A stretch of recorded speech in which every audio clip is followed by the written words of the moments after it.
Oh, right. So I'm Dob. So you can find me just about anywhere on the internet under Dobsmosis. I go by she or they pronouns, and I play Impa, the Chaos Goblin Granny, who goes by she, her pronouns. Well, hello, good morning. I am Wally. You can find me on Wally132 on Twitter. I go by he, him pronouns. You find me playing Captain Julius, who also plays with the he, him pronouns. I am Jeremiah. I play Scribbler. They're both cases will be he, him pronouns.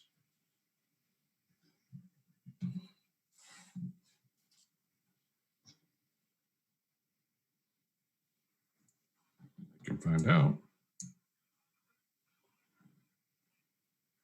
Howdy, folks. I'm Mike. I use he, him pronouns, and I will be playing Charity. They use they, them pronouns.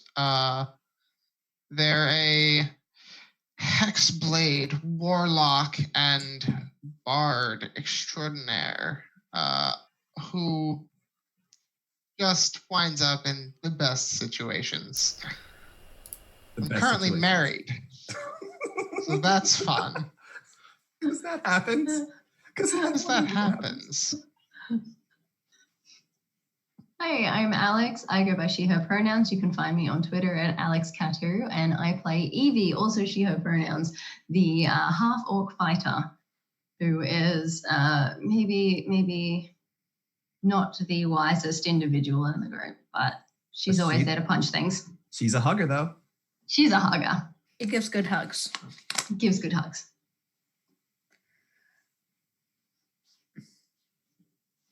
No. Give me 1 second. Oh. I can check. No.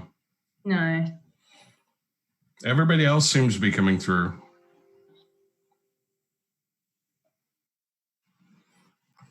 Have you tried unplugging and plugging it back in? Plug it and plug it back in. Hey, now everybody can hear me. Hi, everyone. Well, There we go. hey, There you are. sometimes Sorry about that, things everybody. that are 101. dumb are right. Yeah. Good morning, technology. Cool. I don't know if you all heard any of what I said at any point ever, so I'm gonna do my intro again. My name's Eugenio. I use he, him pronouns. I'm also known as your friendly neighborhood dungeon master, DM Jazzy Hands. You've already met the rest of the crew. Thanks so much for being here with us on Variant Roll's Saturday morning D&D in Hell. Descent into Avernus. You have met the players. Real quick, if you haven't already, hit the follow button so that you can follow the channel and be notified when any and all of our awesome shows go live throughout the week. I don't think I have any other housekeeping. Who wants to start our recap of what's been going on? All right, well, I'll start our recap of what's been going on. So the big backstory is that our party found themselves, for various reasons, in Avernus, the first layer of the Nine Hells. They partied up mostly for practical reasons, although some of them had some history with each other before they arrived in Hell. Not long after they arrived, Charity's warlock patron, who we now know to be the former Archduke of Hell, Bell, gave them a little quest. Bell told Charity that he wanted them to seek out 9 adamantine rods, and as most devils do, gave no more information than that, really. The party has successfully recovered 4 of them. Charity's new wife has said that she will recover 3 more for them, which leaves them 2 to recover on their own. So that is the big arc. Now, what did we do last week? Someone? Learn to juggle. That's true. Evie did spend some time learning to juggle. Hey, Everlyn. See, sometimes my memory isn't the best of things, so. So last week, I'm loving everything about this. So last week, they continued the search and ended up following some instructions over to what was originally a mysterious sort of crypt. When they arrived, it became clear that this was a crypt for some of the Hell Riders, the original mortal knights who rode with Zariel into Avernus Avernus to beat back the demons in the Blood War. Many of them died during that assault, and it was that trip into hell that doomed Zariel to fall from grace, become a devil herself, and end up as the ruler of Avernus. So you all, along with Lulu, the Hollyphant amnesiac, who's slowly but surely getting some of her memories back, you all went into this crypt of the Hell Riders. You saw outside many of the Hell Riders' armor and dried bones, keeping watch over the entrance. You all went down. The interior of the crypt is wreathed with thick mist about your ankles. It's very, very cold inside. And just a few rooms in, you discovered perhaps why it is so cold in this crypt as you went to inspect some of the grave sites and found yourselves face to face with a couple of ghosts. These ghosts appeared. They had the symbol of Elturel on their armor, and it seems that they perhaps are the ghosts of some of the Hell Riders that are buried here. They haven't said much more than that. That's about where we left off, if I remember correctly. Anything I missed? Yeah, before we wound boy. up here, we were damming up the Oh, right. Oh, yeah. the big ol' chasm. We did that, actually. Yeah, we did. That's Yeah. the thing We did. finished that, and we got the rod from Mephistopheles. Mephistopheles. Mr. Softy Paws. Muscle-tip-top-toe. Mr. Softy Paws. Yeah. Susan.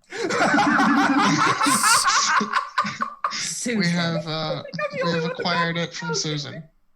Yeah. Susan. All right, really good. Now you're just doing it on purpose. Yes, correct. Correct.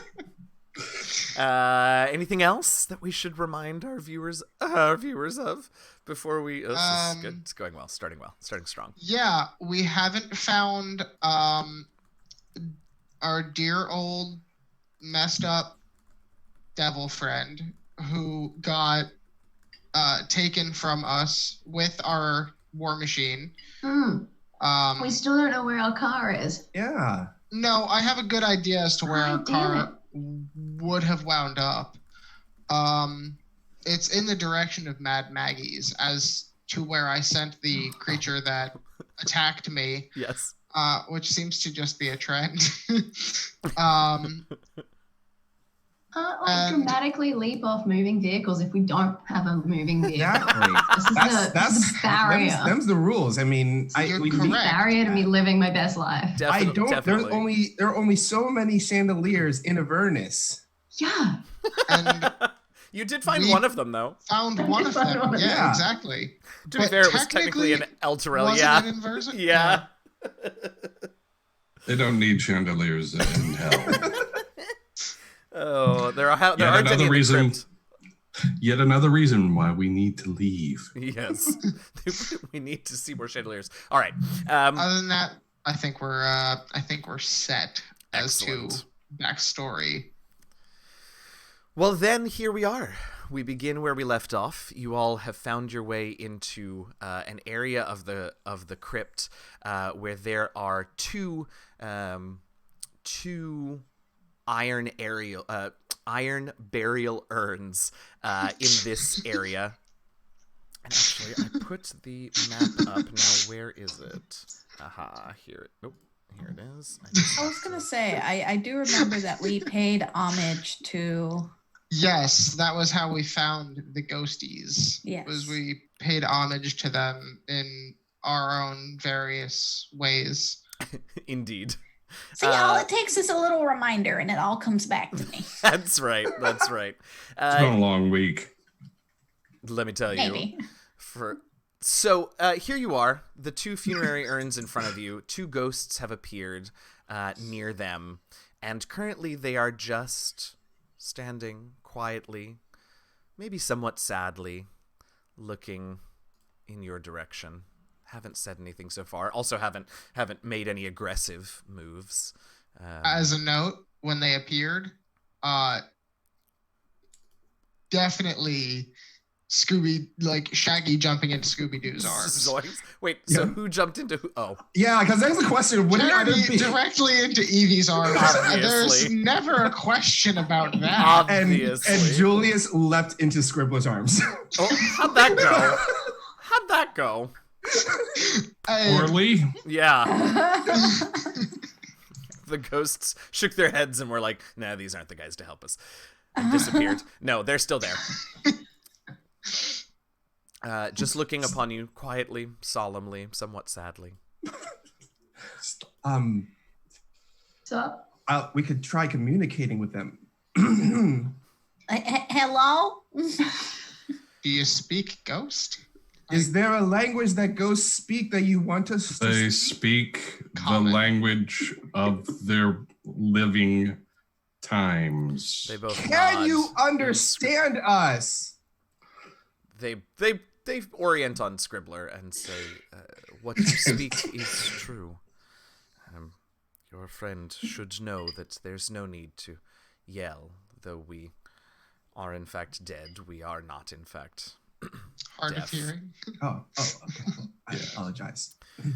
Why Yeah, have dude, you could come wake to the this rest of them. place? Why Jeez. do you disturb the honored dead here? Disturb?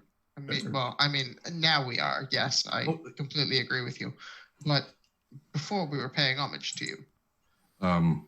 We have come here because our friend here, Lulu, suggested that we should come here to find the things that we need to save Elturel.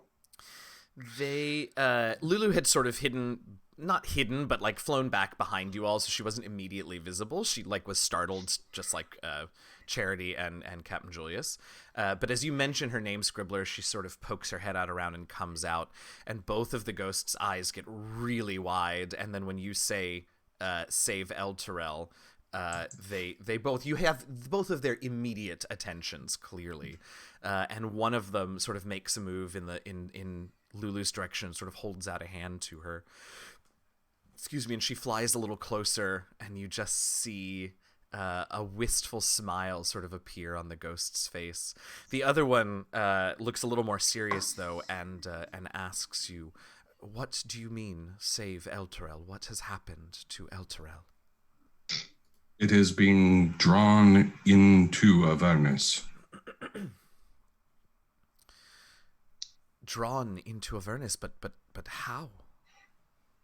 I am uncertain as to the origin of this particular predicament, but it appears that it must be resolved nonetheless.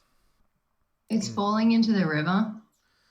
It's Like it's real being, slow, real slow. It's but like it's slowly being pulled down. And when it falls into that river, a lot of bad things are going to happen. Very bad things. bad for everybody. Yes, Yeah, everybody. I think the river might overflow a bit.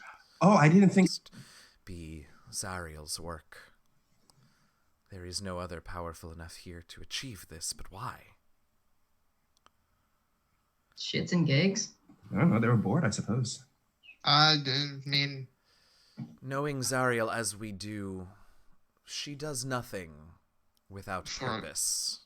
shits and gigs. She is not the frivolous type. She is many things. She was many more. Frivolous has never been one. Well, Sounds intense. I mean, in hell, I feel all is purposeful. You would be surprised, particularly with the incursion of the demons, but your point is well made. do you think maybe? I said the devils, the demons. That's a different Do you sort. think maybe that she's lowering the city into the river for the intent to overflow the river? I mean, that's a new thought, as we've seen people be stricken by it. Tis I not sus- kind. I suspect that this may be some sort of personal matter for her. Also I true. mean, Yes. like a blade with two sides, there are two cutting edges here. Doesn't the river flow into other layers? It flows through all the layers of hell as well as into the abyss. So damming it up I don't here know with if a it city. matters. It would not stop what is the incursion. The blood war would continue. Oh no, I'm not saying that, but it would dam the other layers of hell, no? Probably not. I suspect that it would more or less just result in another bit of scenery on the plain of Avernus. It is possible that Zariel has no real goal in terms of the river. To bring Elturel and all of its souls here would be a mighty coup for any Archduke of Hell.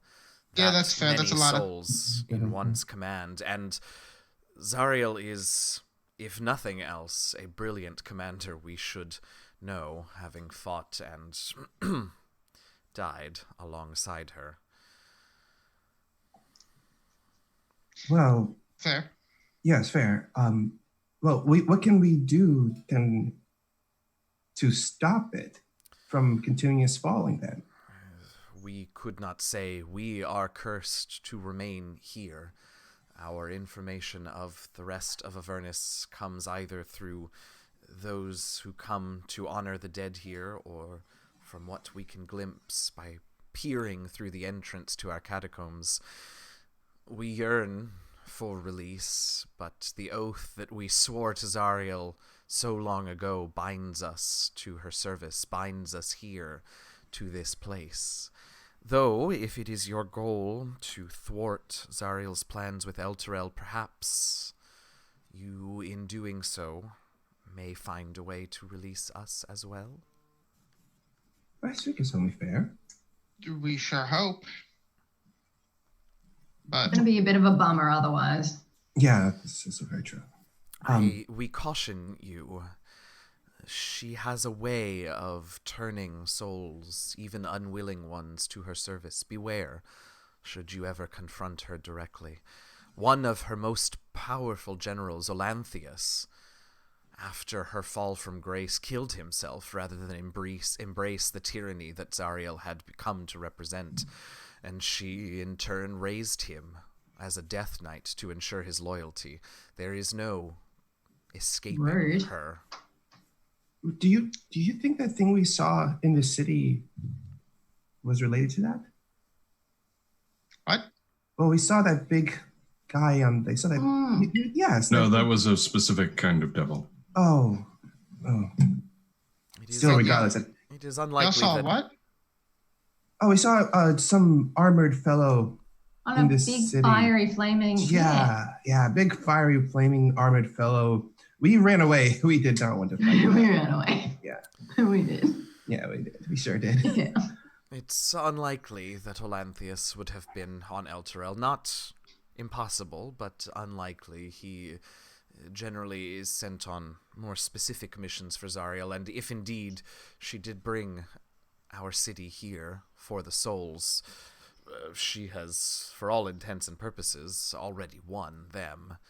Of course, hopefully you all will be able to stop that, but perhaps you may find some information on Olanthius. He does keep quarters here, should you wish, but I don't believe he has any connection to Elturel. Not anymore. Not in his current state. Well, I don't see any harm in trying to figure things out while we're here then. Where is his quarters at? To be honest, they are hidden, and we know not exactly where. Oh, we'll find that, no problem. If you do find his quarters, and if you do in turn find him, we cannot ask you to risk yourselves. We don't know you, nor do you hold any obligation to us. But there may yet be good in Olanthius, despite his current state. He despises her for what she made him, and perhaps somewhere deep down there may still be good in him. It is not a guarantee, and trusting in that buried goodness may be exceedingly dangerous, but we ask that you only consider it. I mean, exceedingly dangerous is kind of our wheelhouse, regardless of whether it's, smart or not. So, Very true. I mean, we'll probably end up just doing it anyway. Because we have have the my ability of dumb luck. So The one who's been sort of not really talking, but just sort of interacting with Lulu, sort of the smile gets a little bigger, and she says, "It may have been some time since we found ourselves back on the material plane, but it seems that adventurers have not changed over much since then." We might have gotten dumber. We have 2 brain cells and Scribbler's got both of them. mhm. And they're under lock and key, so we're not allowed to see them for a bit. No. Only on weekends we're allowed to participate in them. We have a timeshare.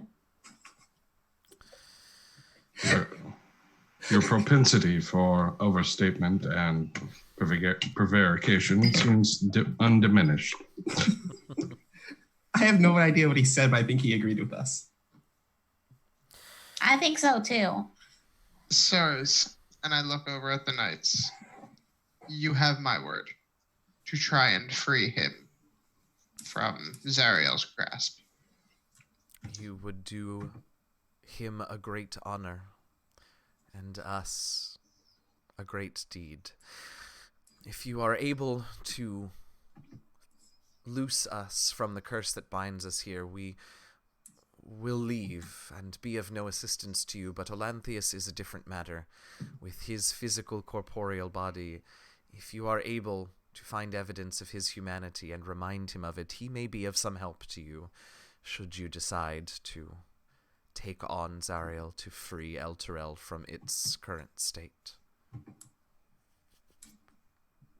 Well, let's go. Well, I think if we should do our best to help you out, and in return, we'll help the city out, and do what we can to save the first level of hell. Not that it needs to be saved, I guess. Just save the city from the first level of hell. Certainly. Worse kind of. One of the ghosts that's been doing renewal. most of the talking holds up his head and says, "We get you. Yeah. It's good. We got it." Let's Is there dig a about- matter which is closer to your current predicament that we may assist you with? We understand that you may have actually access to one of the items we need. What Yeah. item would that be? An adamantine rod. The one that's been speaking the most sort of looks confused and no, but the other one sort of perks up and she says, "I've not seen it in ages, but the last time I saw it, it was in Olanthius's possession. If it is here, it would likely also be in his chambers if you're able to find them." Word. There we go. Convenience. So we can get the rod and find out more information. Indeed. Then shall we off? Oh, let's go then. Well, And could you as at least direct us in a overall surveying of the location that we find ourselves in? The curse keeps us bound closely to our urns, but we can direct you as we can, and as you Crypt perhaps... Keeper? Sorry? Crypt Keeper? That someone comes around and makes sure that you're where you're supposed to be? No, we're as cursed ghosts, we generally stay where we're meant to be. So you're bound to the urns, is that correct? We are bound to our urns, but the urns themselves hold not the binding. Oh, At any rate, to answer your question, good wizard, just to the east of here are the memorial steels that hold the names of the honored dead found here in the crypt. And to the south lies something else. Lies crypts for some of those who helped to build, or rather urns that hold some of the bodies of those who helped to build this crypt. Others of our brotherhood can be found throughout the crypts, and perhaps they can give you more information on the further layout of this place. all right. Well, We should probably begin with the memorial steels. That sounds like a good idea. Sure. Though for a secret hideout, I guess, I think that a known location would be, it would not behoove hiding much. No? No, it's true. But you know what they say? When I hide a tree in the forest. Hide in plain sight. Yep. You know? Absolutely. Well, let us commence. Right. And as we leave, I start to play another song. It's Padstow's Farewell. Oh. All right, so you all head to the east towards where the steels are, and I'll update the map on the stream. I wish it would fade, but it's anyway. Probably a way to do it, but it's too complicated Well, to there be worthwhile. is if I want to get technical, the problem is that the images of the overlay rotate because they've got your names and your handles. We've got the and so that jumps. Anyway, all right, so you make it to the east, and you find yourselves in a much larger hall. 4 memorial steels stand in the hall, each engraved very clearly with hundreds of names.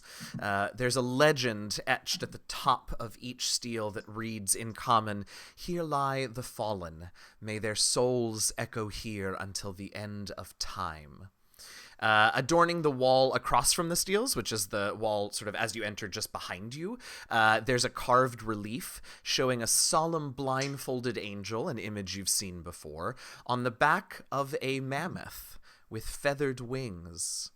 The mammoth is rearing up on its hind legs, and the angel holds her sword high, and all around the two of them are the broken bodies of fallen knights and devils, and Lulu, as she sees this, gasps and immediately says, "I remember.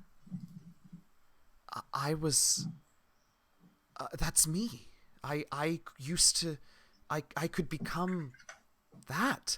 I was Zariel's war mount. We were... inseparable." Oh, that's pretty amazing, Lulu. And I lean over to Imba. Imba. You all are terrible. I just saw your Zoom chat. That's horrible. Imba. I didn't know. If we ever get a new war machine, can you paint this picture on the side of it? Yeah, just give me a second. And I take out a little book and I quickly do a rough sketch, with little notes, what colors. And I'm yeah, I got you. A paint by numbers. I will actually sit down with my tools and make a fairly detailed survey of the names, words, any images that I can capture. Sure. Are you actually copying the names? Or are you just sort of copying the outline of where they are and the shape of things? I'm copying the names. Okay. Of course I'm copying the names. I mean, I thought so. It'll take a while, which is totally fine. I just wanted to be sure. I would like to do the rogue thing and check for traps or switches. Sure. You can make me an intelligence investigation or wisdom perception. Meantime, Lulu is just sort of sitting there staring at it, and she's making that sort of scrunched up face that she does when she's on the verge of remembering more about her past, but so far she's just silent. I got an 18. You do in fact notice, you don't notice any, wait a minute, what room are we in? Yes, you don't notice any traps, but you do notice that on the northern wall of the room, there does appear to be a hidden panel that is vaguely door-sized. I put my hand over it and I just press against it slightly, see what happens. You sort of clicks and begins to push inward as a door. Oh, I found something, guys. You found the secret door? I say as I'm continuing to write. Right. I kind of yes, I did find a secret door. Of course you did. In plain sight. Yes, I found it. Feel pretty proud of myself. And I go to push it open. I look through the doorway. Looking through that doorway, you can see beyond is a small room. it's a pretty cramped chamber. There's a large writing table in there, and a bunch of leather-bound books on top of it. There's not a ton else in there. It looks like there's some other things scattered on the table, but not a ton in there other than that. I yell back, there's a little table in here. Oh, that'll make things much easier. There's Wander some over there and books, sit at the too. table. There's some books also. Not that you care if there are books here, I suppose. Look at the books. Anything familiar? So going over to see the books, you realize that they are they're leather bound, so they don't have titles on the front of them. But they look they definitely look like journals of some sort. Would you like to pick them up and open them, or are you just looking with your eyes? Okay, yeah. So as you open them, you see that they're written in a very neat hand in common, and very quickly it becomes clear, even at a quick glance, based on everything that you've been told so far, that these are in fact Olanthius's journals. Ah, these belong to the Death Knight Olanthius. So this is his quarters that we're looking for, or this is just his private room? Well, this is certainly his study. I look to see if maybe the rod is in here. Go ahead and make me another intelligence investigation check in here, if you would. Imba and Charity and Evie, while Captain Julius does that, what are you all doing? I'm probably just sitting next to, I'm just hanging out with Lulu, looking up at the statue with her, and after a while, I'll just lean over and say quietly to Lulu, "That's fucking metal."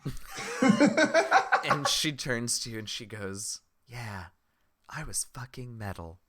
That is so precious. Right? And then I'm just going to go back to looking at the statue with her. She's lawful good, not lawful boring. I got a 15. Okay, great. I'll get back to you in just a second, Julius. Charity and Imba, what you all doing? I was doing that like double take of looking at the mural, looking at Lulu, and being like,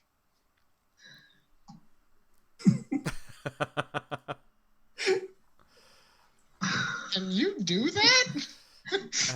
She looks real sad, and she's like, "Not at the moment." Do you want it? I mean, yeah, but I think I don't know how yet. I don't, it feels like I remember that I could do this, but not how I did it. Does that make any sense? Well, yeah, maybe just try and, you know, let's try a little acting exercise. Oh my god. Oh god. Okay. So she says, we're going to do a little thing. It's you do something as if you know a situation that you've been in before. Okay. So what is something that you can hold on to from that time? I remember riding through the portal into Avernus from Elturel. Okay. I remember what it felt like when she was there on top of me with her sword raised high. Okay, now try and hold on to that. Uh-huh. Now, what were you feeling during that time? It was something you charged. I did. There was emotion behind that feeling. Can you recall what they were?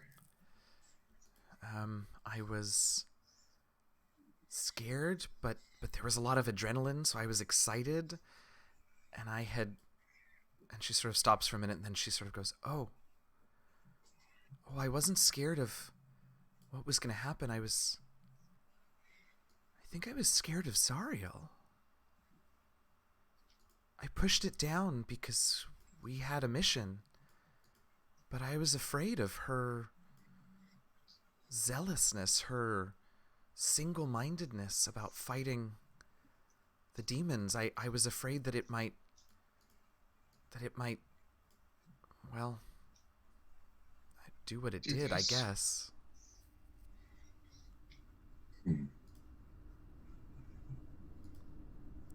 And she sort of sadly, thinks about that for a minute.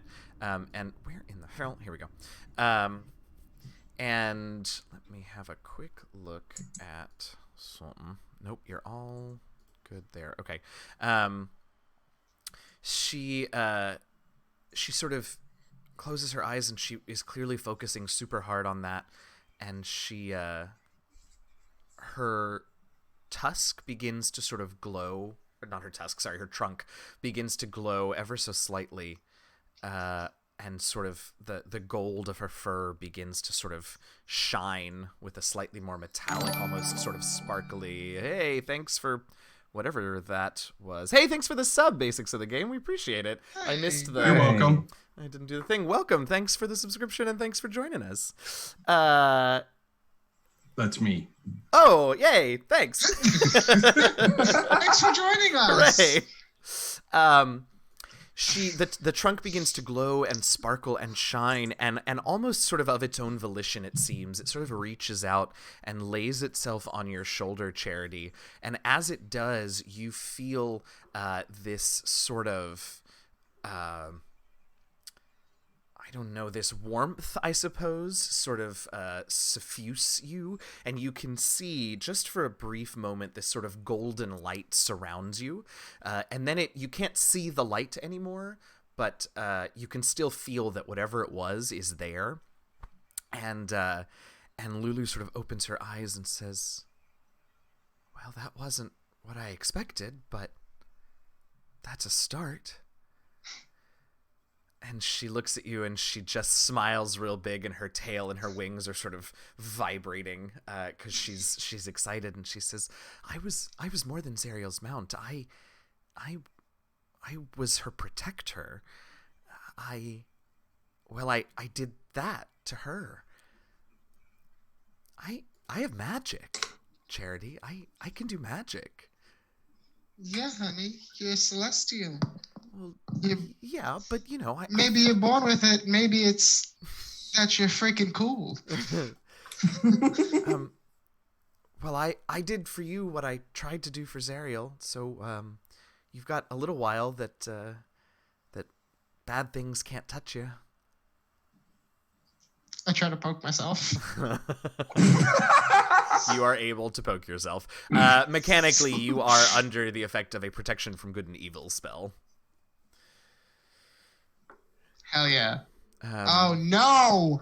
Are you under protection from backhanded bitch slaps? Okay, so in this under. edition, protection from good and evil keeps you from touching aberrations, celestials, elementals, fae, fiends, and undead, which means you better hope that in the next 10 minutes, wifey deer doesn't come back. But does that mean you can't poke yourself? They are not technically a fiend. They are a humanoid with fiendish blood, so they are able to poke themselves. Is it slightly more difficult? Is there like a little bit of There's resistance? a little bit of resistance. Yeah, absolutely.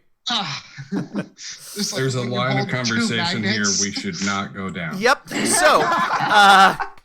So, Lulu's going to continue to think about that while we shift over to Imba and see what Imba's up to. All right. Imba was, again, just kind of looking at the mirror and just being like, also like looking at Lulu and like looking at the mural and just like making notes. And then she like turns to the group. She's like, what if we get a name like Lulu's Riders? Oh. Lulu lets out a soft little trumpet at that, and she says, I like the sound of that. Okay. I yell back from the room, how about the Celestial Pachyderms? That sounds like a really bad private school football team. You're not allowed to name things other than ships. All right, so with that call, we go back up into that chamber where Captain Julius is, and you said you got a 15 on your check? Yes. Yes. There is a drawer that is locked underneath the desk, and you can sort of tell. Yeah, so even without opening, you can tell with the way it's constructed that there's actually sort of if you were to open it and then sort of reach underneath the desk where the drawer was, you can see with the shape of the desk that there looks like there's some sort of compartment in the desk itself that's currently being covered up by the drawer in its closed position, if that makes sense. Well, if I'm gonna unlock the drawer, I better unlock it. I'm Yes, actually Scribbler. at the desk right Yes, now. yes, you are.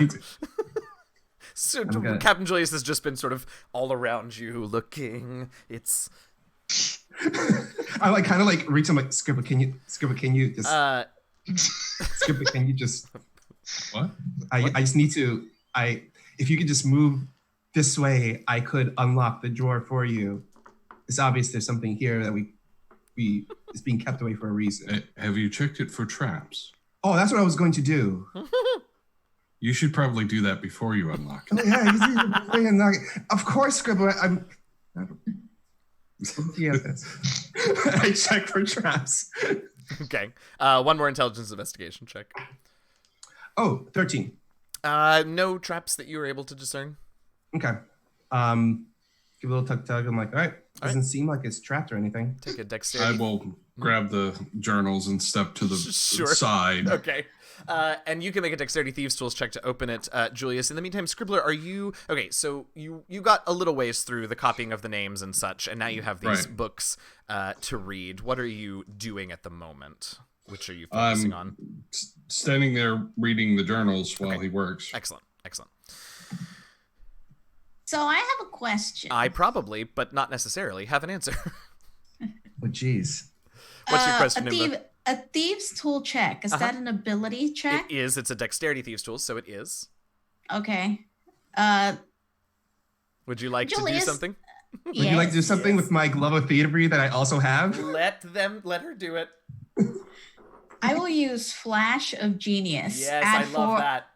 Yes. Add 4 to your roll. Yes. All right. So when Imba no. hits me with the flash of genius, you ever seen Mobile Suit Gundam? You know that noise the new type ping makes? Like you just see me look up and I do an anime flash. I'm like, oh, I see.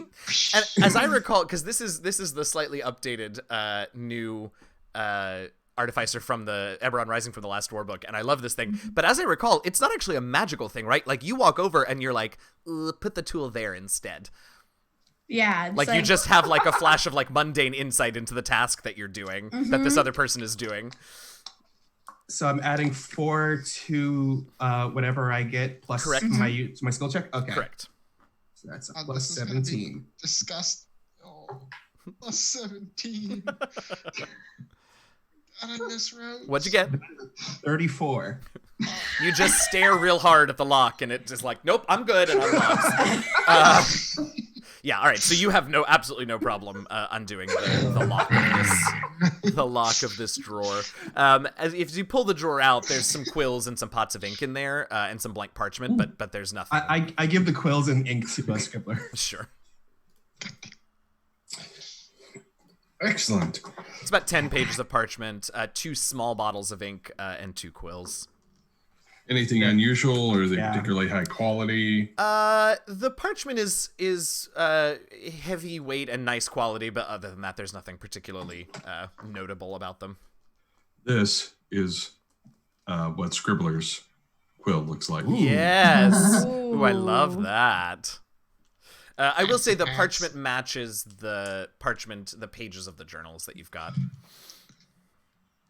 All right, so I looked through the drawer to see if what could have been hidden here. Because, like I said, there was something. I guess there was something they were trying to keep hidden. Yeah. So once you pull the drawer out, then if you reach back under the desks, you know how you can feel the drawer right when you underneath it a lot of desks. Now that it's out, you can actually feel what was behind the drawer underneath the desk, and you can feel that there's a little recess. The top of the desk is pretty thick, and you can feel that there's a little compartment in there, and there's I'm not going to describe this because I just realized that there's really no way for me to describe it without it being very lewd, but you find one of the rods.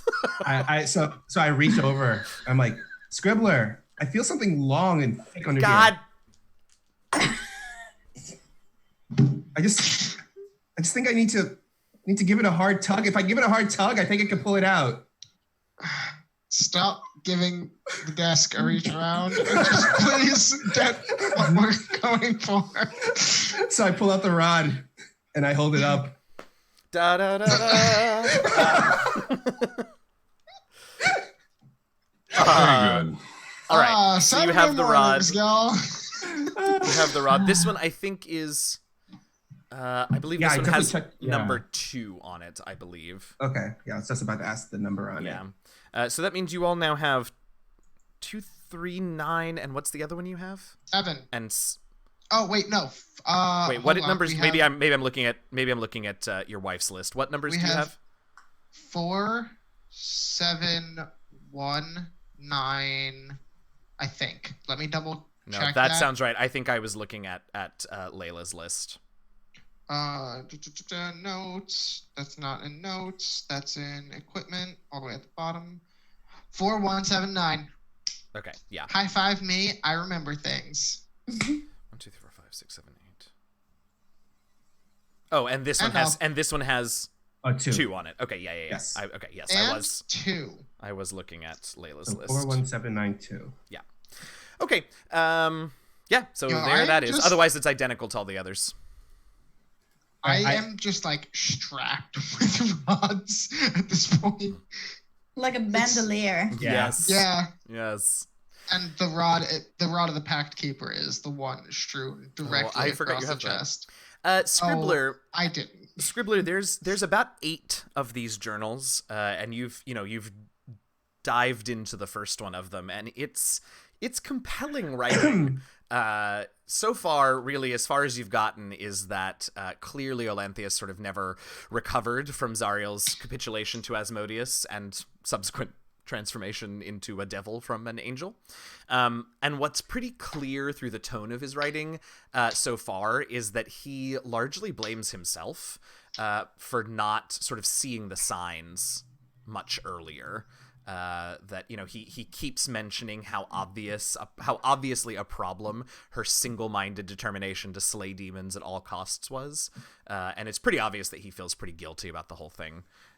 You can certainly get through all of these books. It'll probably take you about an hour, so if you all at some point wanted to do like a short rest for you to read, but so far that's sort of what you've picked up from these journals.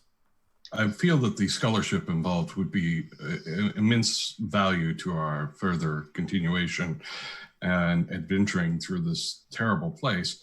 If you wouldn't mind giving me time to finish reading these, I would appreciate it. Of course, yeah. And I have a question for the game master. Tell me. I don't know that it will be there, but it's the sort of thing that you might look into if you were trying to figure out somebody's true name. Sure. Let's do this. As you read, I'll have you make me an intelligence investigation. I don't love that. We'll call it Intelligence Arcana, since it's sort of your thing to look for that sort of thing. So during the time that you're reading, I'll have you make me one of those, and we'll see if maybe you can piece it together anywhere in his writings. Okay. Charity, did you have something? I was looking back through my spells, and I don't think that I have anything that I can cast at that level that would be appropriate. Just because I wanted to get as much use of my pack slots as possible. Oh, funny. But I'm good. Actually, no. You know what? Here's a good one. Does Julius still have the rod? I do have the rod. Okay. So I'm going to use a spell I haven't used before. Okay. So before he comes back in, I hear that very clearly he has one of the rods. So I'm going to take the leather armor that I have in my pack, and I'm going to cast Distort Value. Oh, God. On it. Okay. So... Why did you take Distort Value? That's hilarious. On man. Because Right. No, listen, it makes sense. You're right. hell? It Why does. not? You're in right. hell. Yeah. Oh yeah. So, Okay, so are you doubling love its that the value first or time- halving its value? Oh, I am doubling the value of this leather armor. Okay, so So- of the leather armar. Of the leather armor. Oh, I thought you were yes. doing it to the rod. I was like, Oh no.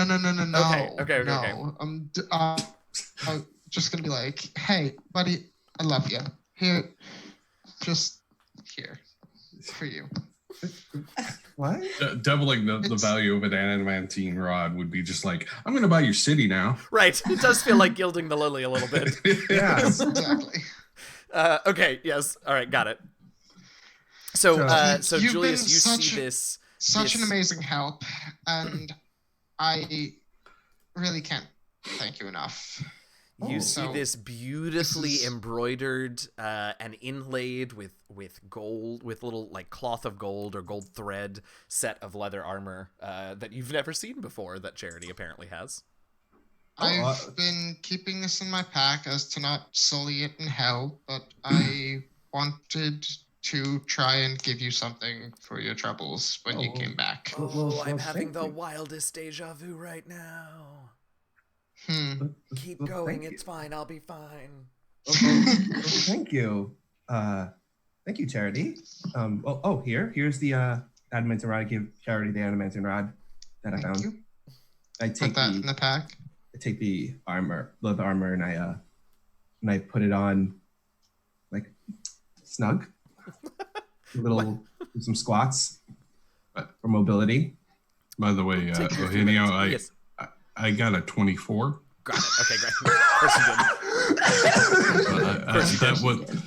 That's a mid-tier roll. For Yeah, I was me, gonna say really, that's at not even this the best you point. could do. Yeah. Yes. It's not even close. All right. So Julius, you put the armor on. It feels largely like yours, but it's nicer and fancier. Nicer, and, yeah. Charity, how long does that spell last? 8 hours. Oh, it does. Okay. Oh. All right. So tomorrow you'll realize something is amiss. Yeah, All right. Casting time 1 minute. Touch for 1 square foot. That would be the. Great.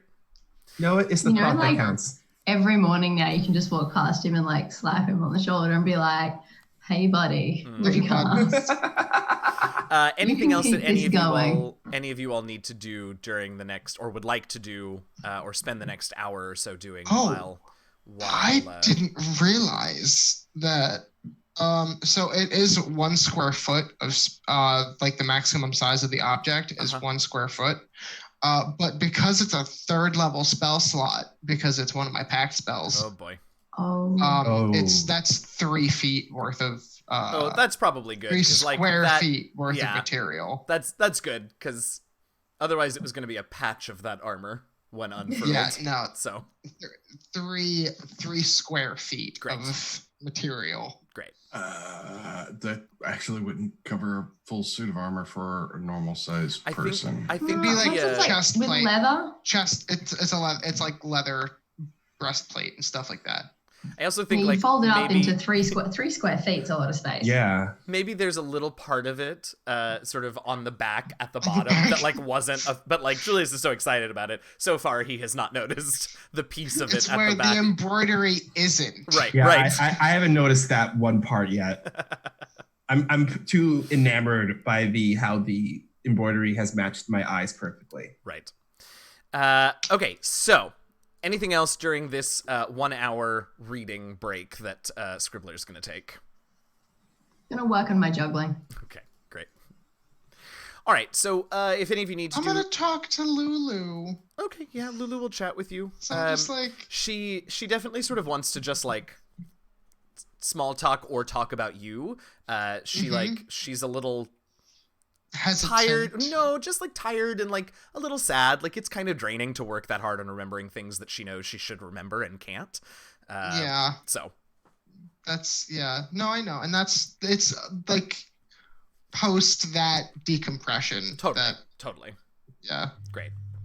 All right, so do your shortest things. We don't need to belabor this point. I will get to what you are able to pull from and learn from the journals. So let's see. What do you find out? Well, the ghosts already told you this, but Olanthius does talk about how he took his own life rather than face damnation, but then was transformed into this undead monster by Zariel to serve her forevermore. He also talks a lot, in fact, about another soldier that fought with him. His name was Haruman. And he does not speak flatteringly of Haruman. Haruman was, by Olanthius' words, a heartless man, bereft of compassion, who was transformed at some point after the incursion into Avernus into a devil, who is constantly by Zariel's side and is bent on punishing anyone who stands in her way. He also talks just sort of generally about the fallen warriors that are trapped here and feels powerless to help them. With that, I'll give you a couple of things with that outrageous Arcana check. And one of them is that he doesn't really know, Olanthius doesn't really know exactly how the curse works, but he is fairly certain that it is in some way connected to the memorial steels and the fact that their names are etched there. The other individual that he talks a lot about besides Zariel and Haruman is notable because he talks about this person with some real fondness. Definitely respect, it starts out, and then it sort of seems to become something a little more the more you read into it. And this individual's named General Yale, and in one journal, Olanthius talks about Yale and where he hid something that he refers to as the Sword of Zariel. He says he knows where it is, but he doesn't note the location in his journals, just that he has found it, or found its location. Okay. Also, there are a few times where there are a few notes, sort of not the main text, but like scribbled in the margins. There are a few things that have allowed you to sort of piece together what you think might be at least part of Olanthius's true name. And basically it's just sort of traits about him that will help you sort of discern it should you ever meet him. So if you meet him and try to discern his true name in person, he'll have disadvantage on his wisdom saving throw to keep his name from you. He definitely didn't write his full true name in the book. No, I think you learned enough about him to... Right. Oh, sorry about that. I kind of get the impression that learning people's true names the hard way involves learning everything about them so that you learn like a syllable here and a syllable there or something. Right. So you have enough idea about who this person is to give him disadvantage on his wisdom save should you meet him in person. Let's see. Anything else in his journals? I mean, there's a lot of... He's a little emo at times, particularly right after he was turned. He really... for obvious reasons, was rather upset with his fate. You do also just sort of generally, particularly when he talks about Yale, you think maybe the ghosts might be right. He is clearly not, sort of the evil, mindless, undead Death Knight that Zariel perhaps wants him to be. There is something of his old self left inside of him because some of these journals were very clearly written after his transformation, and he speaks, he speaks of the good as well as the bad. Real sad boy hours on him. Yeah. Yeah.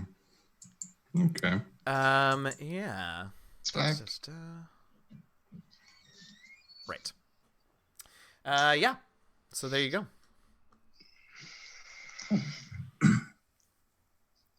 Very So well. we have a rod. You do. We have journals with knowledge in it. Where do Now, we go next? hold on, wait. Let me think about this. She's picking up 3. Yes. We grabbed one of the. Hold on. How many left? I think we have 2 more left to grab. So you all have 5, right?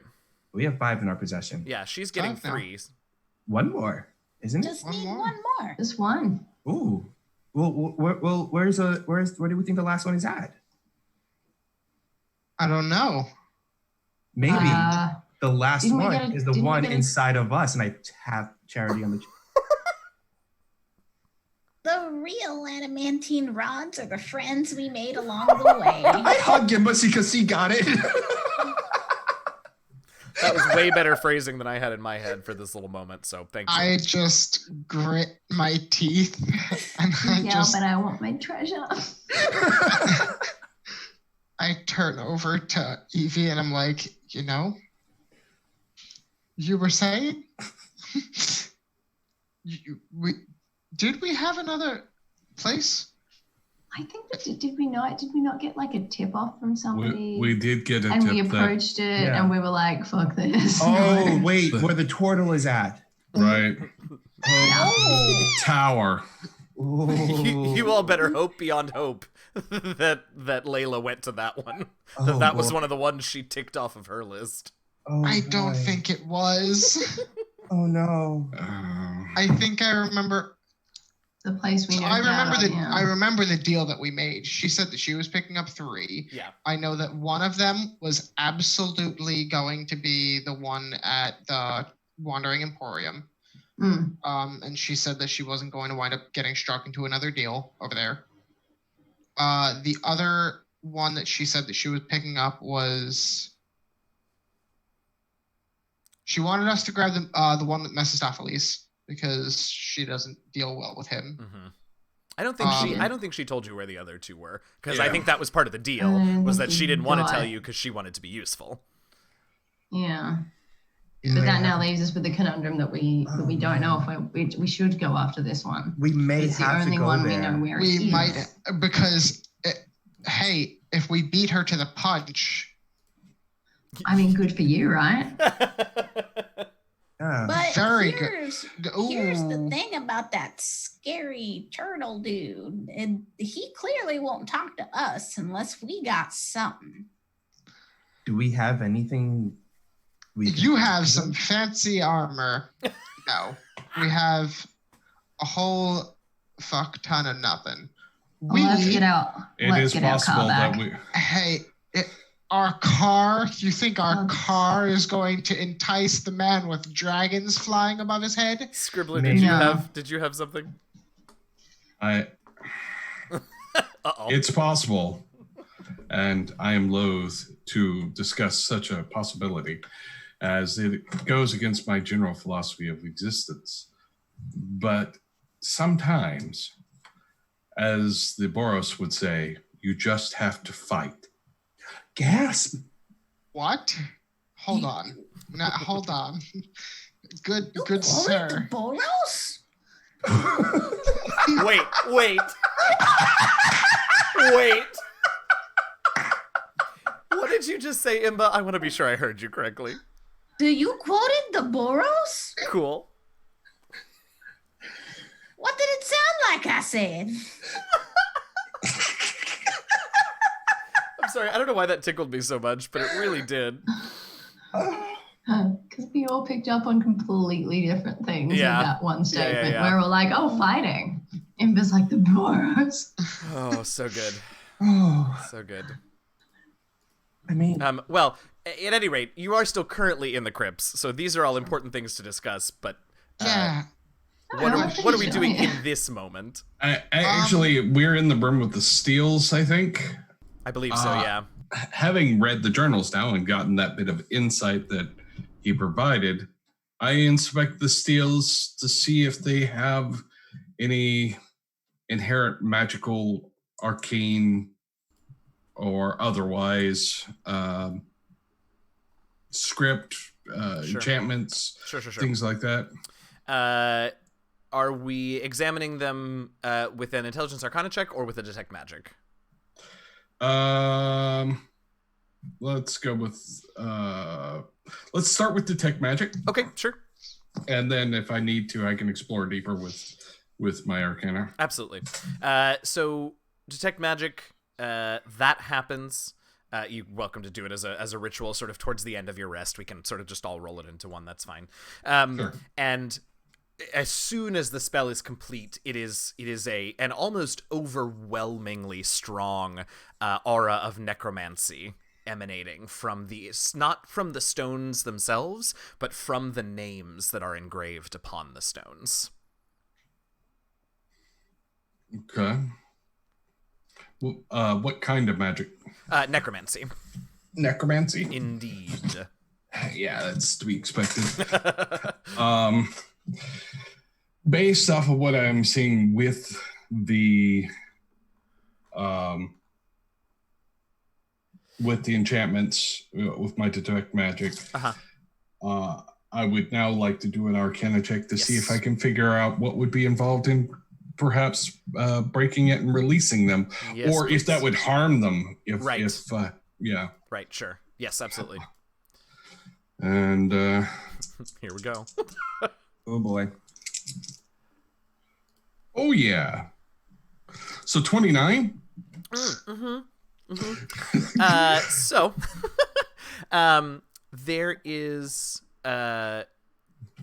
something else. You can see vaguely tendrils of the necromancy, or sense tendrils of the necromancy sort of leading elsewhere. That clearly the names and their magic are connected to other things somewhere down in this crypt.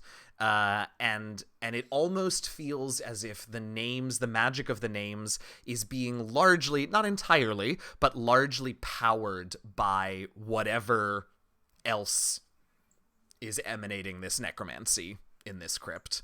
Not in this room. One of them sort of seems to head to the south, and then through the wall, so you're not really sure, and then one of them sort of to the southwest. Okay. It appears that there may be. And the second question: if the enchantment were to break, would it harm the souls? Right. No, it seems. Oh, yeah. Okay, so there are also tendrils of necromancy, much fainter, or thinner almost. I know detect magic isn't a sight thing; it's a sense thing. But anyway, sure. That sort of go in the direction that sort of spider web out throughout this place, and that seem to probably be connected to the ghosts and the souls down here. And that seems to be the tether. So breaking this won't harm them. You are almost 100% certain that it will release them. Okay.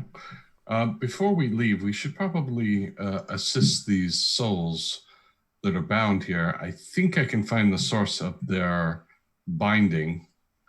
There's some power sources in this region that I should be able to find. If we were to break the connection to those power sources, they could be untethered from this location and be able to pass on to the better places that are available to them.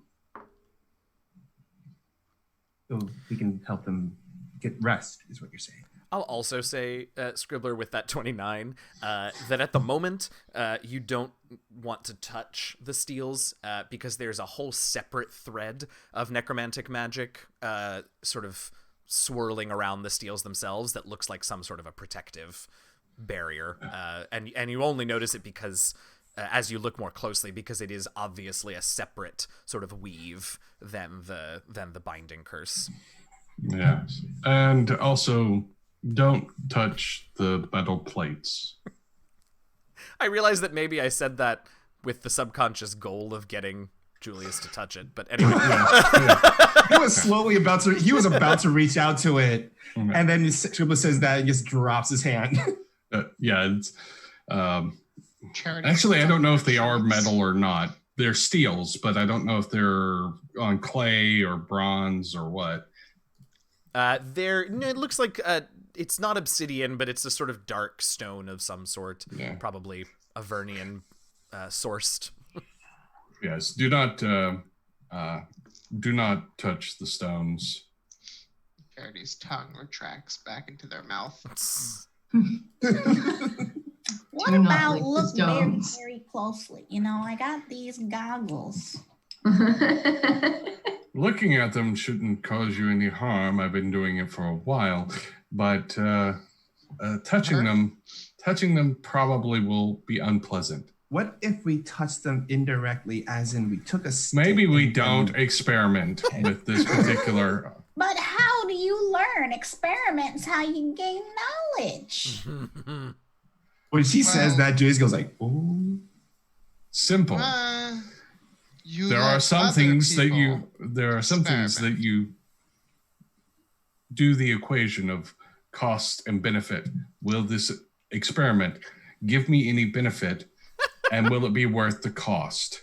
But is it fun? That's part of the cost and the benefit. The benefit most of the time is fun, but the cost sometimes is your life. And I think with Scribbler, I do agree with you. Now, see, going back to, let's do a cost-benefit analysis of going and fighting these guys over at the tower. Cost? True. All of our lives and all of the things that we've done so far. Benefit. We may get a Fun. rod. That's It's all? fun and a rod. A fun rod. No, retract that. A fun, comma, and rod is what I A meant. fun and a rod. If we survive. But if we don't, it is most certainly death. Well, here's the thing. If we already found a rod in here, I don't think we're going to find a second one past these things. Yeah. I think we're confusing the two things. Probably. I'm always confused. Scribbler, do you just want to set them free? Is that like you just want to lay them to rest, let them go their merry way? The ghosts? Yes. Yeah. Why Is that would I going to not? help Elturel? I don't know that it will or not, but it now, seems the right thing to do. Yes, and I agree with you. But what? Now, pray tell, these people, ghosts now at this point, have been here for how long? Since Zariel fell? Yes.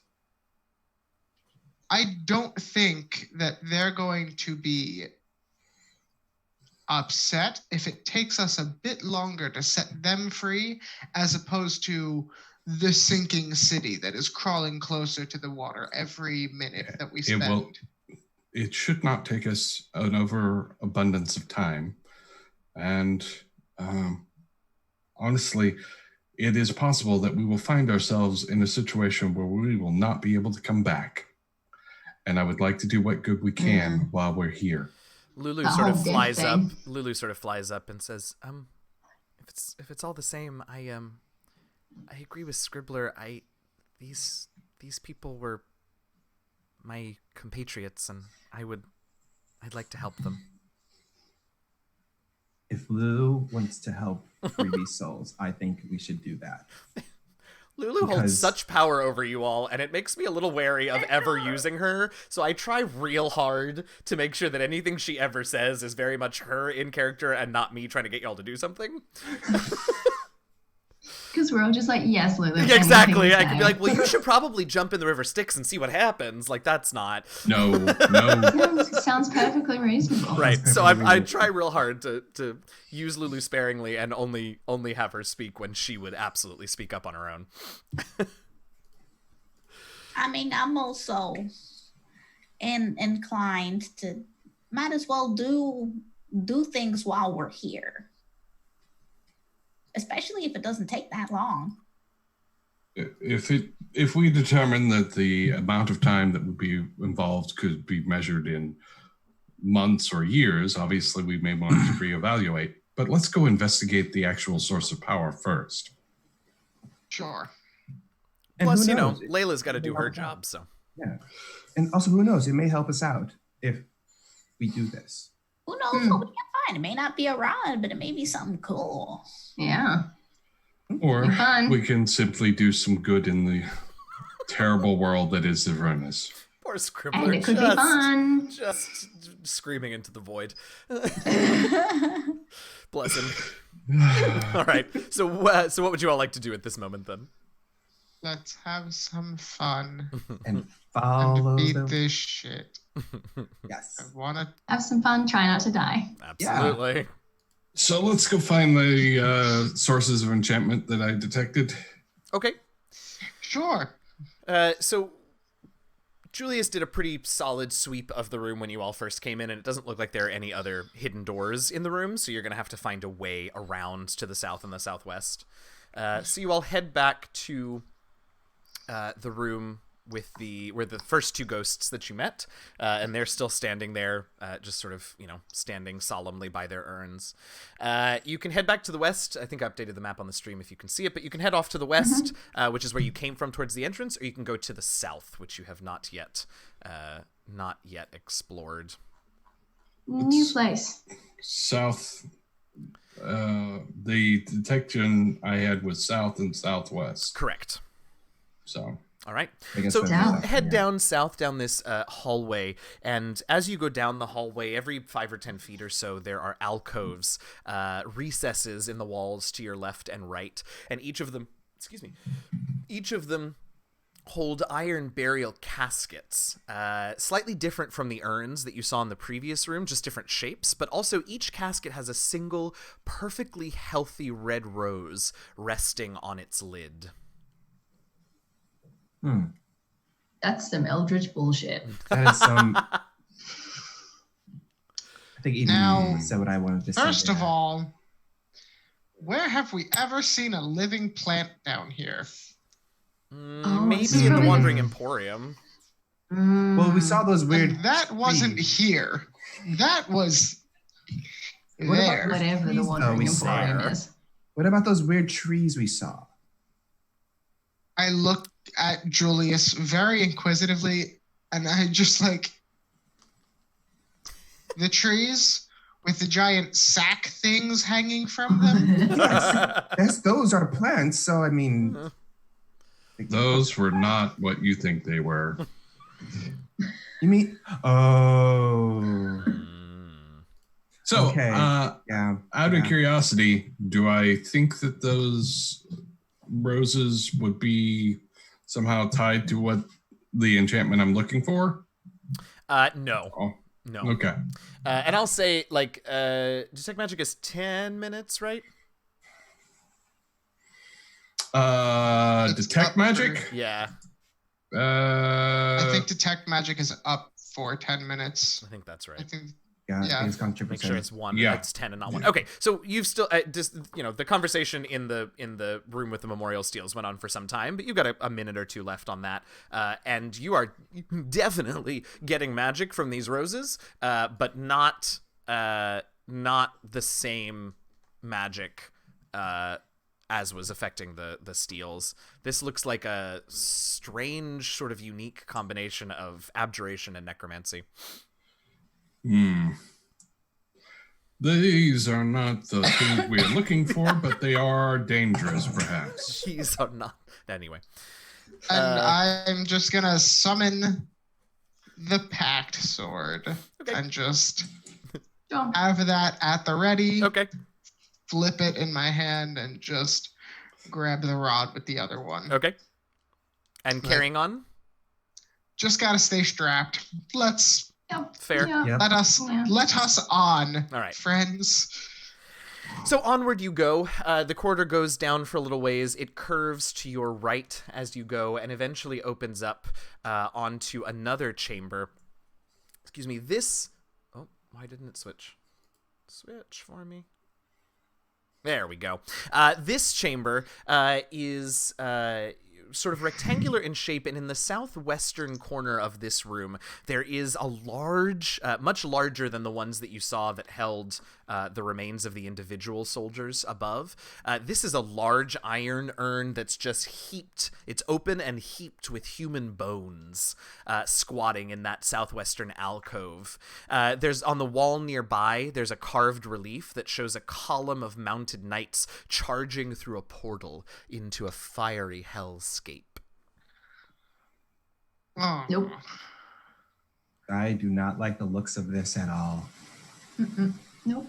Not like that. one I think bit. that might be the bits with ones unfound. Those are definitely the bits. Ah, yeah. Yeah, those are the Them those are the some bits. Those are the bits. Why are we saying bits? I don't like it.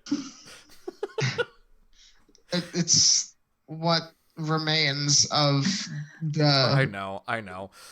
There are incomplete sets. just to Not mint. just to complete the description of the room, there are hallways in addition to the one that you came through into this chamber. There's one up at the northern part of this chamber and one in the southeastern part, heading north and east respectively. Oh, okay. Apologies. This is definitely what we came for, I think. Is that all that over there in that corner? Yeah. And I'm just gonna start to like reach out with my sword to go and poke the urn. Okay. Like- Evie's gonna like Evie, okay. Evie's gonna like roll her shoulders back, and you can see like there's a kind of, she mutters something under her breath, and there's kind of a puff of frost from around her, and I'm gonna activate the frost rune. Okay. I just pull out my rapier on the ready. Okay, Scribbler, what you got? Yeah. How about you give me a few minutes to cast detect magic again, just to be sure? Oh, well, I guess we could. I mean, going back from your directions. I will say, since in these characters' real lives, they don't have the added difficulty of making sure that we're not talking over each other on stream. I will say that if you do indeed decide to let Scribbler do that, Evie, he can have interrupted you activating your frost rune. Yeah. If you That's decide not that you something want I'd to be give doing him if that it's time. sitting Right, down. exactly. Yeah. If that is indeed the direction that you all decide you want to go. It should only take me a little bit of time to cast it as a ritual, and we can be certain that this is a thing that we want to be touching. I look around. Is there an exit to this room? Yeah, one Other to than the north, one that one to the north, and one to the east. I mean, I could throw a ball bearing at it. Hold on. 1 second. I make my way over to the exit that we have not entered from. Okay, the northern one or the eastern one? Where did we? Oh, there's. Yeah, look came at the in- map. it Yeah, if you can, branched. I don't know if you Okay, can we see came it. in I from see. the Okay, That's I okay. got a little confused by that. Yeah, so you All all right. came in through the northeastern hallway. So Okay. there's a southeastern hallway and a northern hallway. I think. Okay. Why don't we head over to the northern one? Yeah. I mean, everything's gone south from here. So, So to speak. sure, you know what? Scribs, do you. I feel like this is just a hang up. We should. Okay. We should mosey on, shouldn't we? We don't want to go messing with a pile of bones. But isn't this the source of the enchantment? Well, That that's will be something I can find out. Oh, okay. Well, I look at the ball bearing in my hand. I'm still contemplating throwing it at the pile. Go, go, go. Yes. all right. All right, Julius, you let me know if you throw it. In the meantime, Scribbler is going to be ritual casting detect magic. Hui. I point the sword at Julius. I'm I not. like hold it like a baseball bat. I mean, Huck it. Oh my god. I can huck it It at has been you. so long since we've caused problems. Yes, I see that. It is the longest 10 minutes any of you have ever experienced. Yeah. So the 10 minutes is like pretty much me throwing ball bearings The whole time? at Charity as he knocks it back at The whole me. time? The whole time? For 10 minutes? I mean, that's just. It's a that's lot of like ball playing a bearings game that of- are around this room at that point. It's like playing a game of catch, and Yeah. I'm slapping them with the. Okay. I have Wait. 1,000 ball bearings. Okay. I That's assume- fine. Yeah. 10 I've minutes, put there's a- a bunch of ball bearings Yeah. around. I'm going to move us forward. So there's a bunch of ball bearings around the room. Scribbler is casting. Every now and again, one sort of pings off Scribbler's shoulder, but he is an accomplished wizard who is not easily distracted. 10 minutes up, just to not to put too fine a point on it, this is not in fact the source of the necromancy that you are searching for. Okay. That be more to the... So you're almost at this point, the threads sort of lead you. You can just barely fear their pull. It's actually hard in here since you're not at their sort of ending, their terminus point. But it feels like they're to the southeast and the southwest still from here. Okay. I will point. First, I'll point to the east and say we should check down there, and we should, I guess, go to the north and see if there's a way to the west from there. If we go, Which way first? North? well, it's. I mean, if we go That- north, we may end up going someplace west if we head through that north corridor, right? Mm-hmm. Entered from the north. Yeah, you can see that the northern corridor turns pretty soon to the west. So So that's Let's go guaranteed north. going west. Come then. on. Yeah. Yeah. Right. We will What we need to wanted. go east eventually, but right. What are your all's passive perceptions, real quick? All of Mine it? is All of it. Okay, let's. So Scribbler, you have all of it. 15. Just my write passive, infinity my symbols. my passive perception is 18. Okay. My passive investigation is 24. Good lord. Imba, what's yours? Your passive perception. So Must when I be. moved my character sheet, I should have actually noted what Oh. I had in the UA before I moved it over. That's okay. Is it but higher or lower than you have now? Funny thing, I'm pretty sure the passive perception is about the same, Oh, okay. 16. Okay. But I could have sworn my passive intelligence was 21, but my character sheet is saying 23. I see that. We'll investigate that shortly. Yeah. Julius, what you got? My passive perception is 15, but my passive intelligence. I really is just 10. need the passive perception at this point. Evie, 13. thank you, and Charity, 14. 14. Okay, I so got as you that all head to the delicious north, dump stat. as you all head to the north, you are eagerly ready to move on from this chamber. Scribbler and Imba, you all hear something behind you and turn just in time to see almost a clown car like scene. There are these bandage wrapped creatures crawling out of the urn, sending the bones sort of quietly scattering to the ground. Only the two of you notice them, so the two of you will be able to act in this first round as these mummies clamber out of the urn and begin to move towards you. But before we do that, we're going to take a break because we're at our halfway point now, so we'll hop into dealing with that in just a few minutes. Hey, thanks for hanging out, everybody. We are so happy to have you all here. Hanging out with us for Saturday morning D&D. We're going to take a quick break so you can go get more coffee or a drink if it's late at night, or look, coffee if it's late at night. I don't know, live your life. Definitely some water. Head to the potty, and we will come back with these mummies. I won't say combat because you all can deal with it however you want.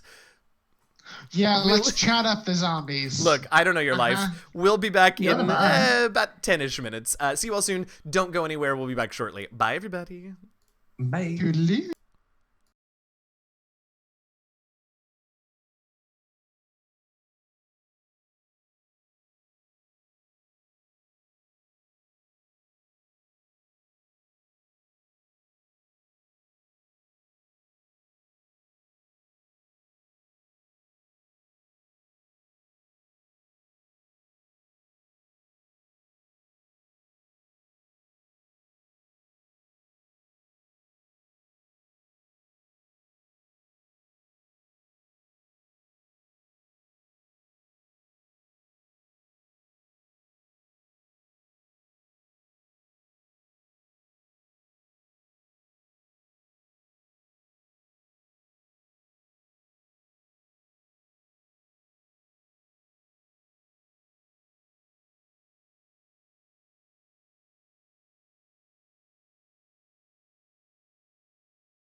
All right, we are back. Thanks so much for hanging out. Looks like we've been joined by some new friends. Thanks so much for being here. So, before the break, we left our adventurers. They had come into this room with this big old creepy iron urn in the southwestern corner that was filled with loose bones.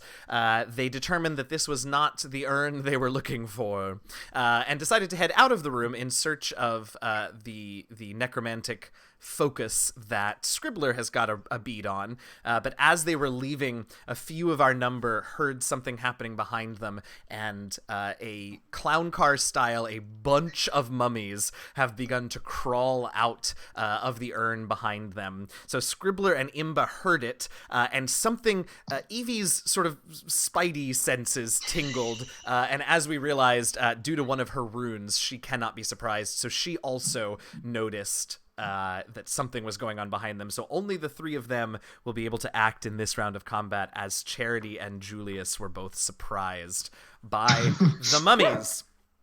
We jump into each other's arms and just collide. Really good. So, that being the case, Imba, you heard something behind you. You turn and you see three of the mummies have gotten out of the urn. One of them is still climbing out. And already it seems like there are more of them in the room than could have possibly fit in that urn. So, who's to say how many more are coming behind? But that's what's in the room so far. Ew. So Imba turns around and is like, "Buh!" And in that, and in the "buh," she drops her Eldritch Cannon, which is the arcane turret. Is the Eldritch Cannon is the new name for it. Yes. So, and it is going to be the Forced Ballista. So the little ball rolls, the little opens up. And as a bonus action, it is going to deal 3d8 force damage to the nearest mummy. Does it need? And this is my newly updated artificer is an alchemist, so I don't know the answer to this. Does it need to roll the hit? Let's see. Let's find out. Let's do. Your startled knee-jerk reaction is much better than the Bard Ranger in my podcast. His knee-jerk reaction to danger in combat is to cast Vicious Mockery, and he's generally very bad at it. His DC is not very high, goodness. So usually it just ends up with See him here, it screaming just at the says creature. Range spell attack. So range spell attack, I okay. assume that's a roll. So. Usually Flick just yells at the creature and forgets to infuse it with magic. For some reason, everyone was muted because my phone fell and hit my mute button. Oh. I was like, why did it suddenly go quiet? I just stopped talking all of a sudden. Fantastic. So let's make a ranged spell attack. That will be... I believe it's... Spoiler alert, like the my mummies are a range. lot of things, but hard to hit is not one of them. It looks like I got an 18. Oh, yeah. Absolutely. Okay, it's 3d8. All right, and what does it look like when this thing fires? We know what it looks like when it sort of rolls out, pops open, and sets the cannon, So but... it looks like it releases like some sort of like pulse. Yeah, love that. And that's what does the force damage. I love it. So that's going to be 10 and then one more. Woo. 17 force damage Okay, I should use a pencil. Here we go. to the nearest mummy. So she just like and just drops this thing that just goes poof. Absolutely. I love it. So Charity and Julius, you hear Imba sort of freak out, and then you just feel that woomph in the air that you've felt a couple of times before when she looses this arcane cannon. Next in the order that isn't surprised are in fact the mummies. So the mummies are going to come up, and the three of them that are out in the room, I think, well, there are three of you who are aware of what's going on. So I need all three of you to make, so that's Evie and Scribbler and Imba. I need the three of you to make wisdom saving throws, please, as one of each of the mummy sort of orients its head in your direction, and though its eyes are mostly covered by bandages, you can feel this pit of dread open up. Yes, Scribbler. So this is a fear effect? It is a fear effect, yes. Okay. I have an item and I'm not... yeah. I want to make sure... While you take a look on that, I'll grab the other two's numbers and then I'll come back to you. So, Imba, what'd you get? 15. Okay, you feel this pit of dread, but now that your initial startle has worn off, you're able to steel yourself. How about you, Evie? Give me 1 second, just seeing if I've got anything that'll counteract. No, I don't. Dear. I don't think I do. I don't know that I do. Okay. Well, I rolled it. Well, you see, I rolled a 2. I do see that. Yes. Mm-hmm. Yeah, and my wisdom is -1. So yes, that it is. So that's a non-natural 1. Oh wait, I'm sorry. Was that wisdom? It was wisdom. Yes. I am so sorry. That's I okay. thought it was intelligence. I got an 8. Those are 2 different numbers. Oh, I love no. everything about that. Okay, so great. Scribbler? Natural 20. Okay, great. So, Scribbler, you are able to ward off the pit of dread in your stomach. The other 2, however, not so much. Wisdom is something I have advantage on. That's I feel like I should have a My brain. saves. So. so Imba and Charity, you are. It's startling and then it's horrifying because the bones are clattering and this mummy's bandages are old and rotting. And so the 2 of you are frightened until the end of the mummy's next turn. Charity or Evie? I'm sorry, Evie and Imba. Oh. Yeah. The 2 of you are frightened until the end of the mummy's next turn. Now, neither of you... Oh, wait. Evie, you are so terrified by what's happening that you are, in fact, paralyzed until the end of the mummy's next turn. That's fine. Come at me, bros. It's okay. And that is exactly what they're going to do. These 3 mummies are going to attack each of the 3 of you and try to punch you. Mummy punch. Okay. Fear effect. I don't get my reaction at all, do I? Now that you're paralyzed, no, indeed. So, Evie will go after you first. That is a Bring it. 23 to hit. Yeah. Okay, and then as you are paralyzed and this creature is within 5 feet of you, Crit. that's an automatic auto crit. crit. This is gonna hurt. Okay, That's fine. so the bludgeoning damage that you take is 8, 9, 12, plus 3 is 15 bludgeoning. Not so bad. Okay. But then you also take some necrotic damage, Okay. and you must make a Constitution saving throw for me, please. Oh, wow. Those are quite fine. I am rolling like absolute shite. So 7, 8, 9, which is probably good. Well, that's a, 24 con save. So you take 14 necrotic damage, and you can feel this mummy in your paralyzed state trying to draw the life out of you, but you don't have to move to steel yourself constitutionally, and you don't lose maximum hit points, which is probs v good. So now the one that attacked Imba, let's see, that just gives you disadvantage, not them advantage, being afeared of them. So that, however, is a 24 to hit. That definitely hits. So you will take 9, 12 bludgeoning and make me a Constitution saving throw. 12, 9, 14. Natural 20 for All a right. 26. So you take an additional 14 necrotic damage, but you also feel the pull of your life energy and are able to resist it. Last but not least, Scribbler, 1 lashes out at you, and that is a non-natural 20 to hit. Yeah, I don't even think casting shield would help me right now. Is that What's your what? AC? It's +5. Yeah. It's +5. Yeah. So Okay. Nope. So my attack rolls are killer and my damage rolls are shite, which really is probably okay. So that is only 6 points of bludgeoning damage, and make me a Constitution saving throw. Let's go, wizard. Let's go. Actually, it's not a bad one. Okay, 17. Oh yeah. Okay. So you take 8 necrotic damage additionally, but do not are able to resist the pull. The other mummy that was coming out of the urn clambers out and manages to make its way all the way out onto the floor, but that'll take its full turn. And you see yet another mummy begin to crawl forth from the urn behind it.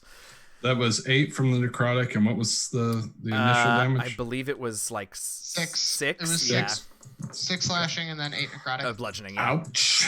Bludgeoning. All right, we move on to Evie. It is your turn. Oh, you're paralyzed. She get a save at the end of her turn? She doesn't. She's just Yeah. paralyzed until the end of the mummy's next turn. Wow. Wow, that's terrible. Yeah. That's Yeah. That's rough. Yeah. Scribbler, you are up. All right. This will be funny. I'm going to. That's a word. So, I'm going to try, and extract a name of one of the mummies. Okay. Bonus action. Extract name. Yep. Uh-huh.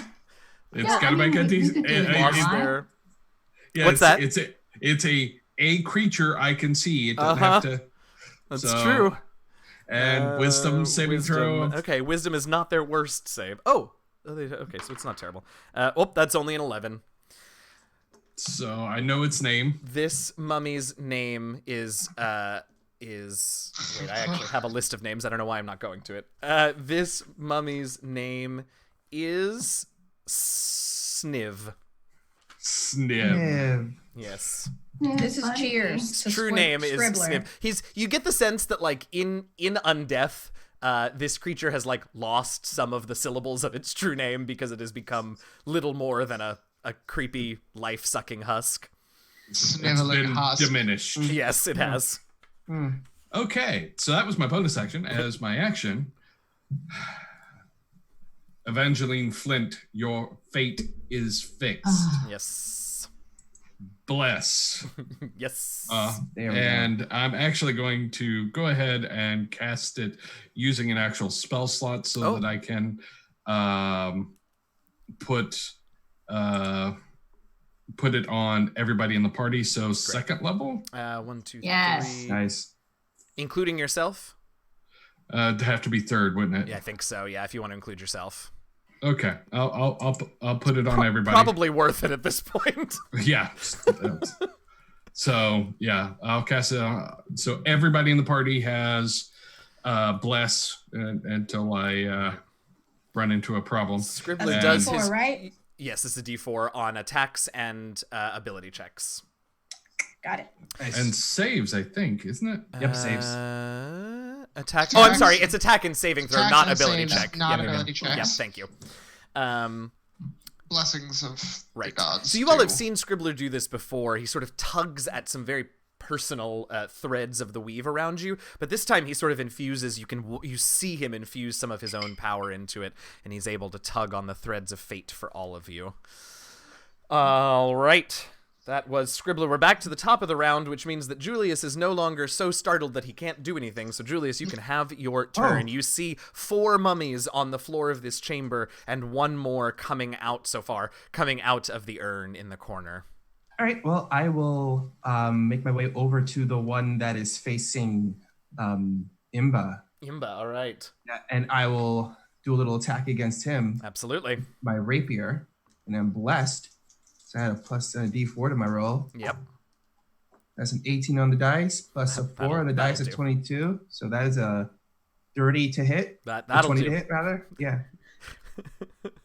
Yes, I hit. Or something. Yes. Oh, yes. Yeah. As I said, mummies can do a lot of things, but avoid being hit is not generally one of them. Okay, so I get my sneak attack damage also. Yes, because your friend is there next to an enemy of your enemy is next to your enemy. Why didn't they phrase it like that in the player's handbook? Really? Why did they just phrase it that way? That would make it so much easier. Well, I mean, you also get it alone. That too, yeah. But I remember Room's first a time I little read small it, for it him to made ever no be alone. sense when I first read it when I was a newbie playing a rogue. All right, what's that damage as you Okay, stab 2, in with your 4, rapier into this mess 6, of bandages? Not that great. 7 plus 6, 13 points of piercing damage. 13, all right. And this is the one by Imba, so we'll say it's the one that her cannon attacked. So this one's looking pretty rough. And because I am a swashbuckler rogue, I get fancy footwork, and I get to move away from them without invoking attack of opportunity. All right, fantastic. And that is what you will do. I move back over to where. And we move over. Great. And we move over to Imba. Your friend popped in, stabby, popped back away because, self-preservation and all that. So I am frightened. You are frightened, which gives you disadvantage on attack rolls, and you can't willingly move closer to it, but it's already right there. Right. I'm just still like terrified. I'm just like, and I just like try to shoot at it with Absolutely. with my arm crossbow. So Oh, that's right. I forgot you had that. disadvantage. Yeah, absolutely. At disadvantage. Yeah. Wrist rocket. Rocket punch. Oh, that's a 11 for the first. 11 does in shot. fact hit. I told you they're real hard to miss. Well, I get 2 attacks because of my because it's my arcane little thing. Oh, right. So I'll just go ahead and roll for that. So that will be a 14 for the second one. So it looks like that they both hits. hit. Yep. So that is Despite your going to fear, be- it's hard to miss. Hell yeah. So Hard let's efficient. go ahead and roll damage. Wow, that's actually pretty good. Oh, good. So the first strike does 11. Is it considered magical? That it is considered magical. Okay, good to know. Yep. Yeah, my Julius, arcane is your thing. rapier magical? No, it is not. Okay, good to know. It didn't All right, sink so- quite as deeply as you would have hoped when you hit the mummy then. So that will be for the first ones 11 magical piercing, Okay. and the other one will be 12 magical piercing. 11 and 12 is 23 altogether. You doubled the amount of damage that was done to it. Fantastic. And then for my bonus action, the little cannon is also gonna fire. All right. Now, so here's the question. Imba is just like firing. Just shoot all the things.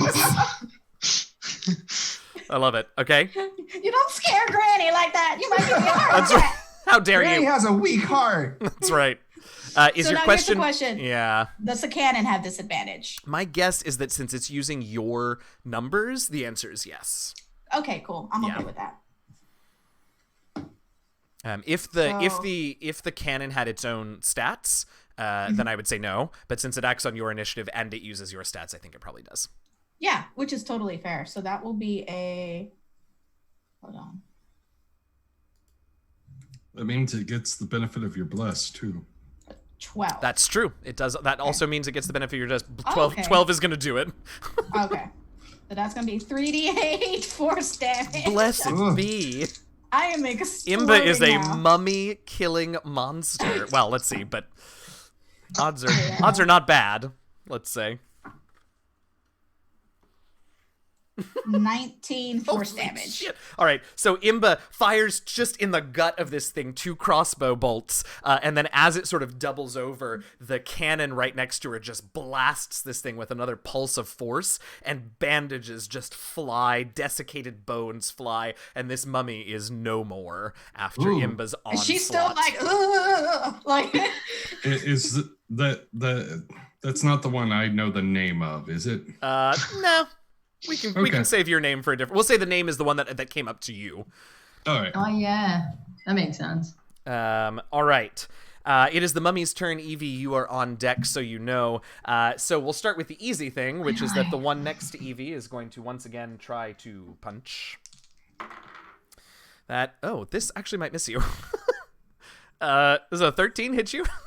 No. Okay, so somehow it overcompensates. It turns to look at the force blast that blew up its companion and just sort of completely misses you. I rolled a 4 and an 8 with advantage, so it's going well. The one that is by Scribbler is also going to take a swing. That, however, is a 22 to hit. So Scribbler, you will take 6-9 bludgeoning damage and make me a Constitution saving throw. Okay. Man. You can feel it draining your life yet again. This is not necessarily good. Uh-oh. So a 9. Ooh, all right, so you take. Fortunately, it's only 5 necrotic damage, but your hit point maximum is decreased by. Wait. Oh no, that's not true. No. That's not true. You take 5 necrotic damage, and you okay. feel unwell. Let's say. Oh. And we can deal with that when we're not in the heat of battle. But in the meantime, the other mummy that had managed to make its way out of the urn is going to turn its dreadful glare on Julius. So Julius, make me a wisdom saving throw, if you Wisdom save? would. Okie dokie.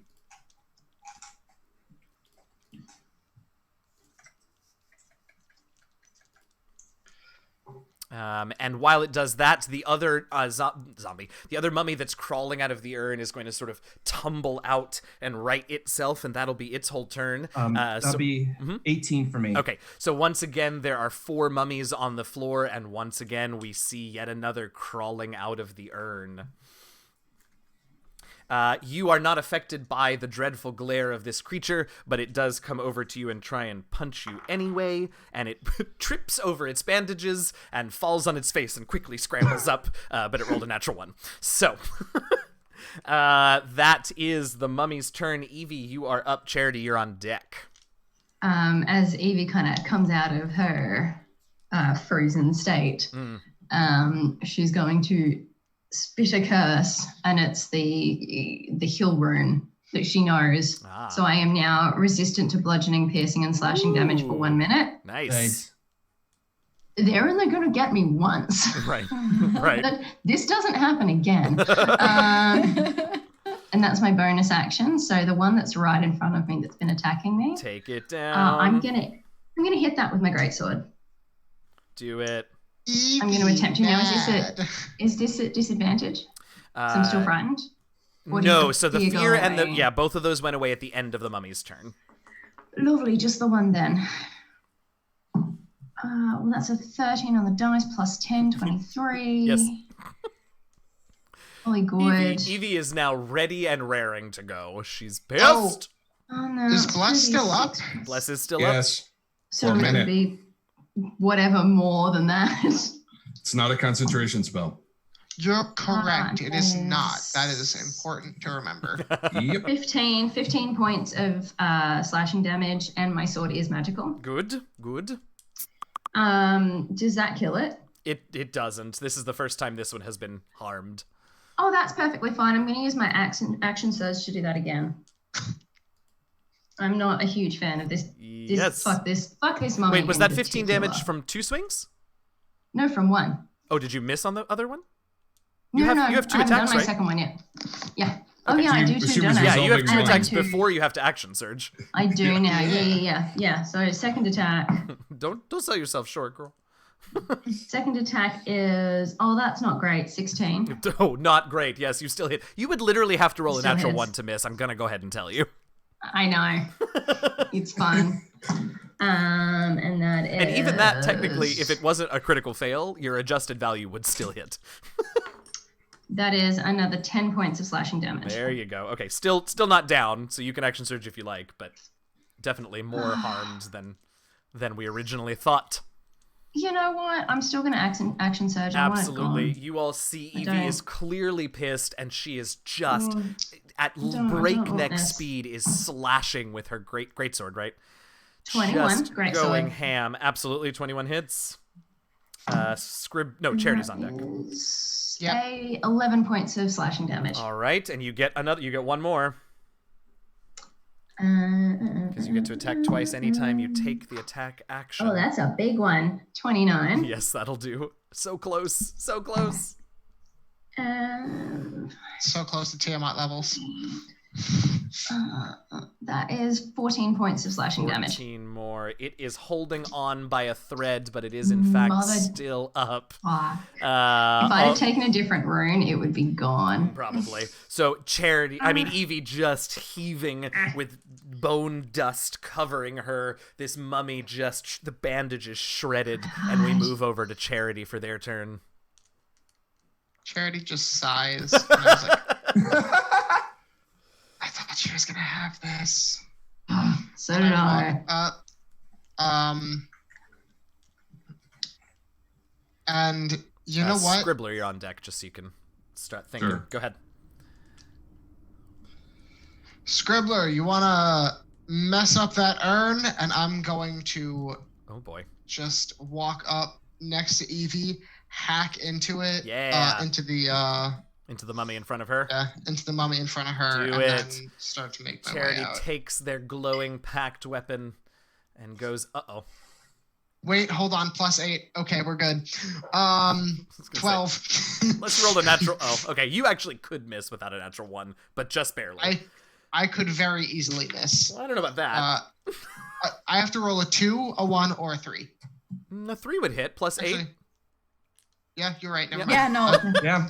Oh, no, Because I with would have to roll a disadvantage- natural one. No, because of Bless, I would have to roll a Oh, natural you're right. one. You're Yeah. right. All right, so you hit with your what is your your packed weapon right now? It is my rapier. Ah, yes, the rapier. So in the stabby, long, sort of going in thin- underneath Evie's arms as she finishes her last slash at this creature. And you know it was an 8 on the die, baby. Yes, it was. So that's 12 points of magical And piercing damage. You run it through, and it slumps over, and you pull the rapier out, and it just collapses inert to the floor. And then I'm going to. Yes. Wait, I don't have. Aha! Wait, I'm gonna move over toward. Is there another one in front of Impa? There is not yet, no. Right Okay, now, is there one- Scribbler and Julius have mummies near them. Get Scribbler. Yeah, I'm going Yeah, over to figure Scribbler, Scribbler. and I'm going to do my offhand attack with my short sword. Are you now? Rapier isn't light, so do you have the feat that Rapier allows you? is light. Rapier is a. Oh, I'm sorry. Let me double check that because I feel No worries. I think it is a it's finesse weapon. It is finesse, yes. But It's not just light. not light. So Okay. unless you have the Not feat. light. Right, because 2 weapon fighting, I need. Oh Two wait, light hold weapons. Yeah. Uh, on. You're correct. is there anything else you would like to do with your bonus action? Then you know what? With my bonus action, Uh-huh. I will cast Searing Smite. Ooh, all right. For the next one.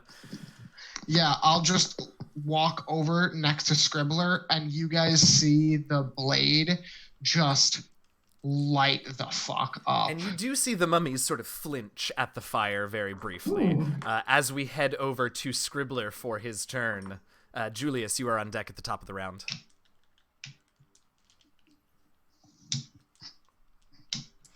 So it is my turn. It is, yes.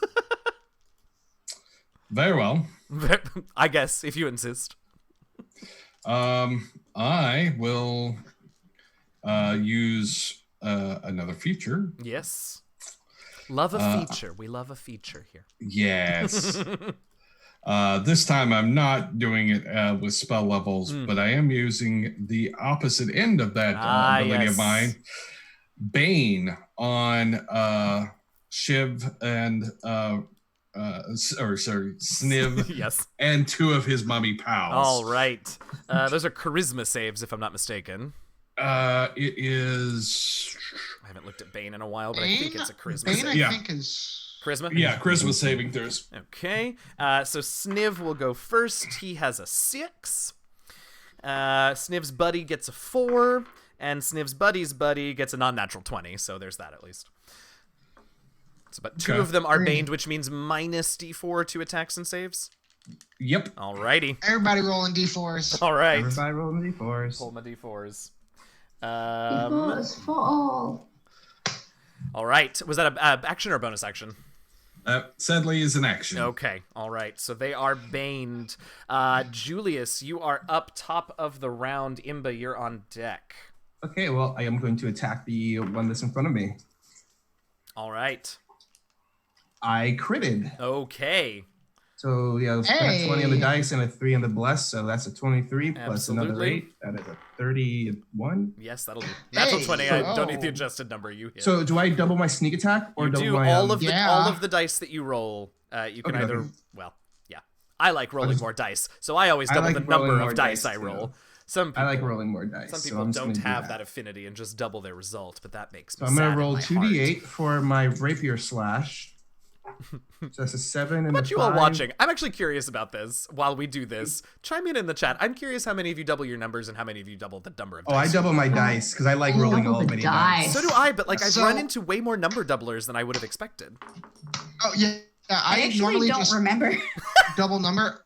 We in a home campaign that my friends and I played, we did something vastly different Oh. where we took the max of whatever dice you rolled. So like, say you Oh, had yeah, a that's D8 a- and 2d6, it would be 8 and 12. So Roll the you would have dice. 20, and then you roll the dice. Yeah. Yeah. So then you Um, have like it feels like an absolute critical. Like you really hit them. Hey, thanks for the follow, SG Potter. Potter? Did I get that right? Polter. Okay, Polter. so I rolled an 18 for my rapier slash and a 27 sneak attack damage. So 18 and 27 is 45 for the one next to you. And thanks for the follow, Yarknot. Appreciate you being here.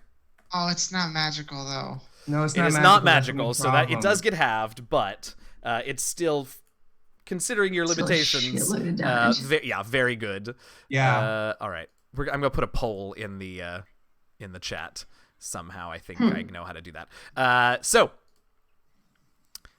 All right, so what's your name? Julius goes with the rapier and just absolutely tears into the mummy in front of him. Anything else on your turn, Julius? I'm going to use fancy footwork and just Bye. Fuck up. run away from it. Bye. I love it. All right, that means Imba, we are up to you. All right. So the end of the mummy's next turn has occurred. I am no longer frightened. That is am I? correct. That is correct. All right. Imba looks angry. She's like, Yeah. oh, and she just like shoots another 2 shots. We're gonna go after the one next to Scribbler. So 21 for the first shot. 10 for the second shot. 10 actually shockingly misses. Okay. Did you roll your the D4? second, Did you roll your d4? Oh yeah, you're I blessed. did not. Okay, then you hit because it's AC's 11. Yep. And then I got a 12. So yes. All right. So both Oh shots hit. boy, Thanks, Scribber. I love it. 10 for the first shot. Yes. Where Or are... wait, no. Wait, hold I'm on. sorry. Are you firing at the one? You're firing at the one by Scribbler. Yes. Okay. So I'm sorry. You used the wrong number. 6 okay. for the first shot. 6 for the first shot. 12 for the second one. 18. Alrighty. And then bonus action, that little buddy is gonna. Which one is the closest mummy to the little cannon? To the cannon, probably. Well, probably the one by Scribbler. Honestly. All right, so it's gonna go after the one by Scribbler. Alrighty. That will be a 21. That'll do. All right, Imba once again just blasting. I don't think this will kill it, but it'll do some good damage. 16 force Blessed damage. be. Yes, okay. So that's 34 altogether. Excellent. All right, so once again, Imba just firing, blasting. It is the mummy's turn. The one by Scribbler is gonna swing at Scribbler. Versus Oh. No. -4 Correct. or minus a A d4. D4, right. Well, rolled a 4 on that, so that makes it an 8 altogether. Wow. It missed. I'm not used to this. Julius, the one by you, you made your save, so the one by you, or the one that you Yes. were by, is going to continue to follow you. Okay. And attempt to get you. That is a 10 to hit, so that's that misses. The one that most recently crawled out is going to stare at Charity and head their way. Charity, did you make me a wisdom saving throw, please? Do I have to? You don't have to. You can just choose to fail, I suppose. I mean, I rolled a 17 plus 2 plus my wisdom saving throw. So that's 22. Yeah, all right. So you are not affected by its baleful glare, and it also trips over its bandage as it tries to get to you. Yeah, so it walks over, and I just I flip the sword in my hand and point the flaming end toward it, Uh-huh. and just glare it down. Love it. Try me. The one that just crawled out last round heads over to Imba. Since Imba doesn't have one, and Imba, I need you once again to make a wisdom saving throw. Since you didn't save last time, you are not yet immune to the effect. All right. Sorry, I dropped my d20. It's okay. That will be a 11. An 11, I think that's Plus actually... a D4. I think that 11 is... Plus yeah, a 11 is D4. enough. Oh, wait, 11 is enough. bless, Plus D4, yeah, bless, D4, bless. yeah. 11's enough. Oh, okay, good. 11, 'cause I 11 rolled is a- the DC for the Dreadful Glare, so you're good. Okay. So it's going Well, to I come got over... a 15 after Well, there you bless. go. So it's going to come over and swing at you. This one gets an 18 to hit. That will hit. Okay. What's your Minus just, a D4? Reaction? I have a reaction for this. Oh, sure. Go for it. I'm going to use my reaction to give you a +2 to AC using my defensive runes. I'm going to kind of get in the way there. Does that help? Nice. Gets me to 17. Oh, almost. All right, so go ahead and make me a Constitution saving throw while I roll up this damage. Oops. As it, again, lays its hands on you and tries to drain you of your energy. What was your save? 9. Okay, so you take 8 bludgeoning damage and... Oh, come here. And 8 necrotic damage, and you feel very unwell. Oh, dear. Oh dear, indeed. Another the zombie that was climbing out plops, rolls out, and orients on Evie. One? And one more, the 8th mummy, begins to crawl out of the pot, but is still sort of halfway out. So currently there are 5 mummies on the floor.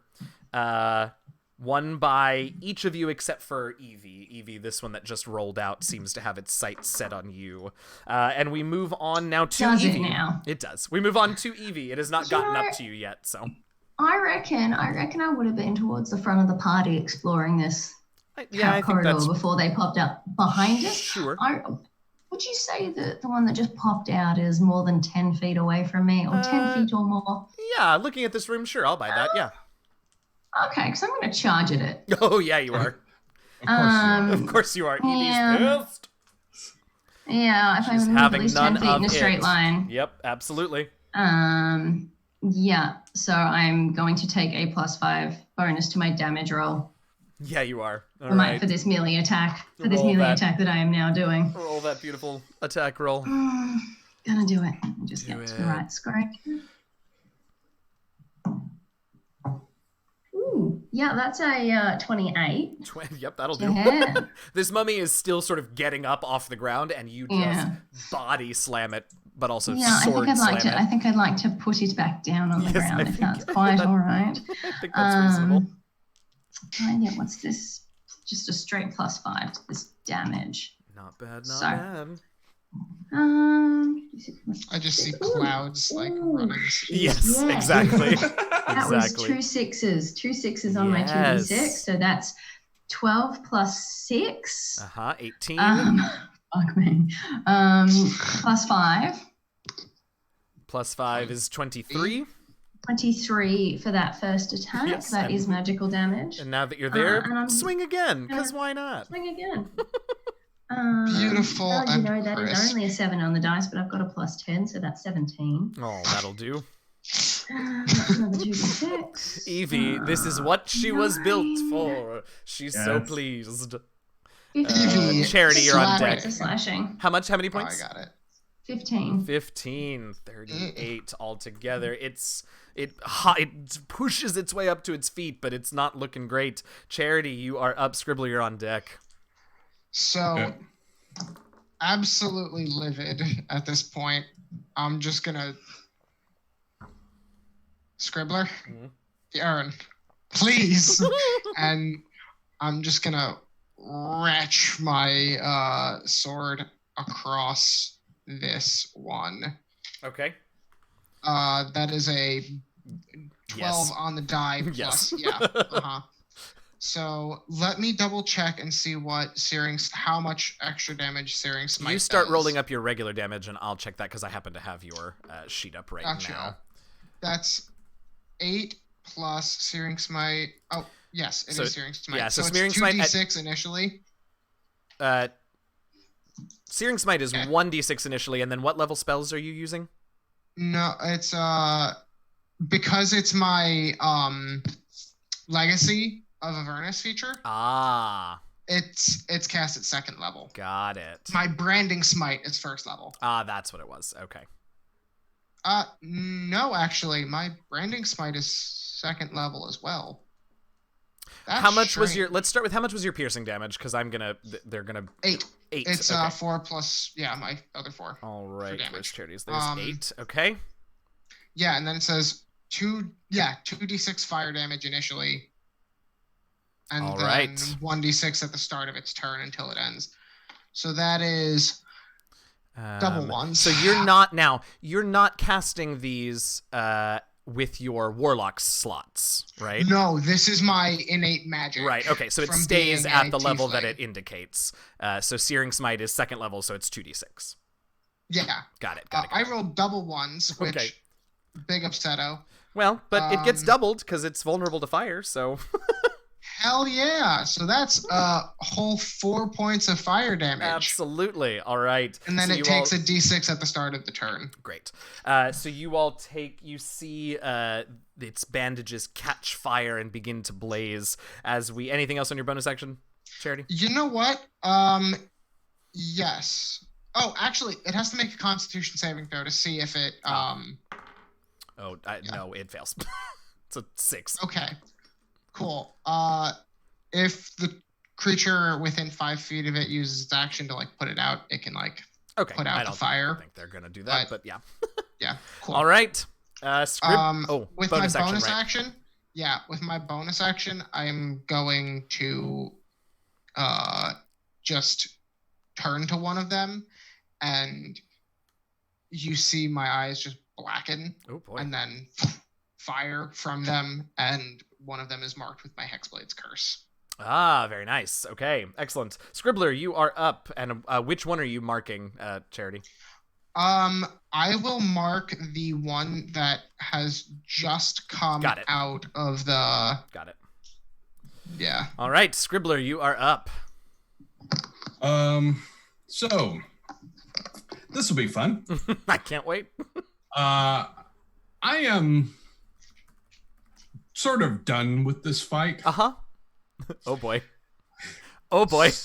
I have a concern. I have a concern right now too. I'm going to orient myself so that I can hit at least the one in front of me and any others I can, and the urn. How do I? Yeah. With a lightning bolt. With a lightning bolt, yes. Okay, so there are, let's see, you'll definitely get that one that's coming out of the urn. 1, 2, 3, 4, 5. I'll say that you can get 5, 6. Okay, so Julius is further back. Evie's right there. I think you can get 3 of them and the urn without a problem. You can get 4 of them in the urn, but you'll also get Evie if you want the 4th one. I've got a shitload of HP. Take the shot. I don't think you want me to do that. If he as much HP as much HP as you have. I'm just saying. I love it. Trust me, you don't want that. Thank you, Mike. That said, casting lightning bolt at 4th level. Yes. With That's not gonna do it. I'm actually and going. you have one of those true name. Yeah, Mm-hmm. I do. You have one of the, oh You yes. do. So I'm going to use the effect of knowing the true name. I'm going to do resonant utterance. Actually, probably the best choice for me right now is maybe absorption, Oh, sure. which lets me gain 3d6 temporary hit points. That feels like a really good idea. Yeah, it's like I just happened to glance at the overlay and see how very red your HP bar is.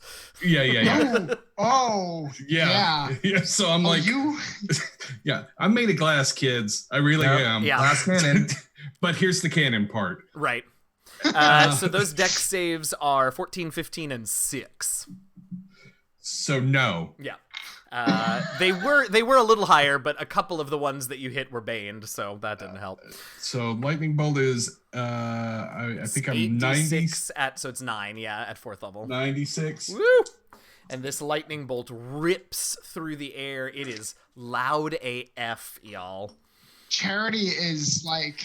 Just so you all know, I'm gonna, as soon as Scribbler's turn is over, I'm gonna have you all roll wisdom perception checks, and with this lightning bolt going off, I'll have all of you go ahead and roll those with disadvantage, please. So You can Awesome. you I'm can start super good at those to start with. right. Y'all can Oh, start rolling those oh, while Scribbler does damage. oh. Oh boy. Oh yeah, that's mm. I feel like I should like have a I should have a cigarette after this. Yes. Oh, I can't wait to hear this number. So that's Oh, I can't wait. I'm burning through 20, everything I've got. 32, 38, 40 points of damage. Mother. Okay. I Let's could see. have taken it. Yeah, but you wouldn't have been able to take another couple of hits after that. 40, that one's dead. I mean, That one, the one by the urn actually does survive it because it had just come out and hadn't taken damage, but it doesn't look good. That one is not going to get, and that one it is going to get. All right, so the one by you, Scribbler, and the one by Evie both just lock up and then smoking fall to the ground, and they are donezo. Is That one closest to the urn is the one that I hexblade. Yes. Cursed. Yeah. Yeah. Cool. It's still up. is the urn still? Oh, I would right, know. the urn. Yeah. Yeah, so the urn, let's see. So the one that was crawling out of it as you shot this sort of falls out and falls prone on the ground. And Evie, you're pretty close to the urn because you went and charged one of the ones that had just come out. You can see a few more bandages inside the urn, but they're just smoking and don't seem to be moving. And I gain 10 points of That's good. hit points. Hey. All right, Hey, so Scribbler, join us on this wisdom perception check with disadvantage while I call for everyone else's results. Julius, what'd you get? 19. Okay. Imba. All right, this is perception, right? Yes. This is perception. With disadvantage? Yeah, that lightning bolt was real loud, and this is a hearing thing. Okay, so let me make that with disadvantage Okay. then. In the meantime, Charity, what'd you get? 19. All right, so you and Rolled a Julius are 16 good. and a 15. Evie, how about you? 16. And I Okay. did use my indomitable feature Okay. to re-roll it when Okay. I almost certainly failed. Great. Imba, what'd you get? A 14. Wow. All right. Scribbler. Natural one. You're just like, yes. Okay, amazing. So, everyone but Scribbler Fair. hears something heavy walking towards this chamber from the way that you all came into the chamber. And I need everyone to go ahead and make me dexterity saving throws. You can all, except for Scribbler, have advantage, though, because you sort of heard it coming. So Scribbler roll normally, not with disadvantage, just normally. But the rest of you, Oh, thank Christ. What can I So- save? dexterity. Dexterity. Now, I've always had a question about this. I'm ready. For Bless, Mhm. do you also roll the d4s at advantage or just once? No, advantage is just Just your once. d20, just once for the bless. But thanks for reminding me I had it. Yes. Oh, hell yeah. Still Oh, not that gonna was help me. sexy as hell. Ooh, that's a good roll. Well, I'm a rogue. That's a Oh my god. I didn't realize. It's fine. Okay, this is gonna be super fun. What? Hang on, I gotta do some Excuse me. math. This is 10, 14. I'm putting this thing down. No way. No shot. Not good. Mm. I'm Don't letting like that. people know. Okay. I'm pumping everything I have into this next game. Yeah, whatever this is, I'm gonna. Yeah. Everything of mine stacks though, like on different turns. I don't have the one big hit. I have like The one. the one. Well, I have two real big hits. So, Julius, what was your result? 27. 27, and you have evasion at 9th level, so you take no damage. Aha! Charity, what was yours? You hide underneath the body of one of the fallen mummies. Charity. 25. Sorry? 25. You save. Dobbs. 26. Oh, hell. Imba, sorry. You save as well. Evie. 25. It's for whatever reason, every time I go to call on you for a roll, Imba, your name is up on the overlay, so that's what I'm staring at. I'm sorry, Evie, what did you get? 20-something? You save. 25. Scribbler? Natural one. Oh! He's like, yes, that lightning bolt went. What? Okay. So, no. let's see. That is 19, Lord. 14. which means this total is that number, and this total is this number. Okay. So everyone who saved, except for Captain Julius, this you see in just an instant before it explodes, you see this double fist-sized orb of black-laced fire zip into the room and explode. And so those of you who saved take 19 fire damage and 14 necrotic damage. I'm down. I'm resistant to fire. Great, so you take So 9 is- fire and 14 necrotic. Scribbler, you take 38 fire and 28 necrotic. I'm down. But not down, right? Or are you down? Because you just got those temps. No, down. Down, How not much dead. was it? It How was much? a total of 66. Total of 66. I should have done this math That before I is my said the max numbers, but HP. there it is. That would take me to. I actually need to do some math. Oh boy. But remember, my you had your outright temporaries, kills. your 10 temporaries. Yeah. Question: You said how much necrotic? 14 for 14. you, Charity. Cool. I am very healthy still. How much was that fire for me? For you, it was again? 19 fire. Oh yeah. 19 and 14 for those of us who saved. And 0 Yes. for Julius. Right. Right. 66. Julius is hanging out underneath the desiccated body of a dead mummy. Oh my god! So wait. I'm just. that was 2 points from you're just dead. Ooh. We Instead, don't I'm have just it unconscious. You're just very, very unconscious. Very unconscious. We Oh, have blessed no be. healer. Look, I'll do it, but I don't like killing characters. Ooh, okay. Oh my gosh. Yo, if thank that God comes for that up, temp we need to HP. talk. Yeah. 'cause Yeah. There's a special thing on me. Oh, that's good. Cool. Anyway, so that happens, and in the aftermath, oh, blessed be, Holy shit. in the aftermath, into the room steps Jesus this creature. Looks like a dark twist on a knight. They are covered in plate armor, with an enormous long sword at their back. You can see it doesn't have its gauntlets on at the moment because it apparently needed them to be free to. I don't know. I'm making this up. But you can see the hand is a skeletal one that's coming out from the armor. And you also, those of you who have the presence of mind to take a brief look around, these mummies are very, very dead, all of them. Ooh, I gained 10 temp HP. Oh, you do, yes. That's right, because you Thank don't have to kill it, right? Miracles. I don't have to kill it. It just Right. has to die. Right. Cool. you see I'm this- literally like right back to almost where I was before. Great. So you see this individual take a step into the room and look around, and it doesn't look. Looks not. I mean, obviously, it's not pleased. It hasn't yet said anything, and since we do have 2 down characters, we should stay in initiative for another moment. So Julius, we're up to you.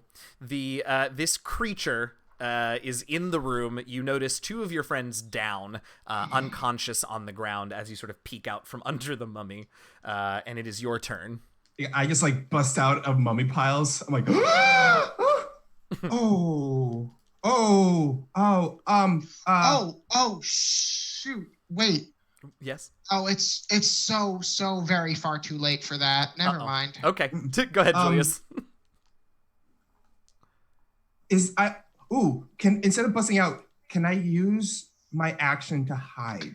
I mean, I did already say you're under the mummy, so go ahead and sure, you can try and keep quiet under there. Okay, yeah, I would like to try to keep quiet under this pile of mummies. Sure. If somebody survives, you can take our bodies back to the temple.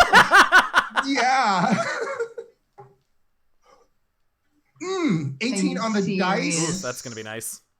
With stealth plus another 826. All right, so you keep very still, very quiet, and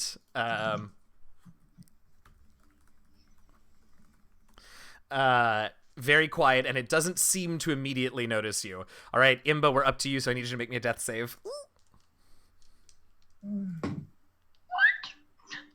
An 11.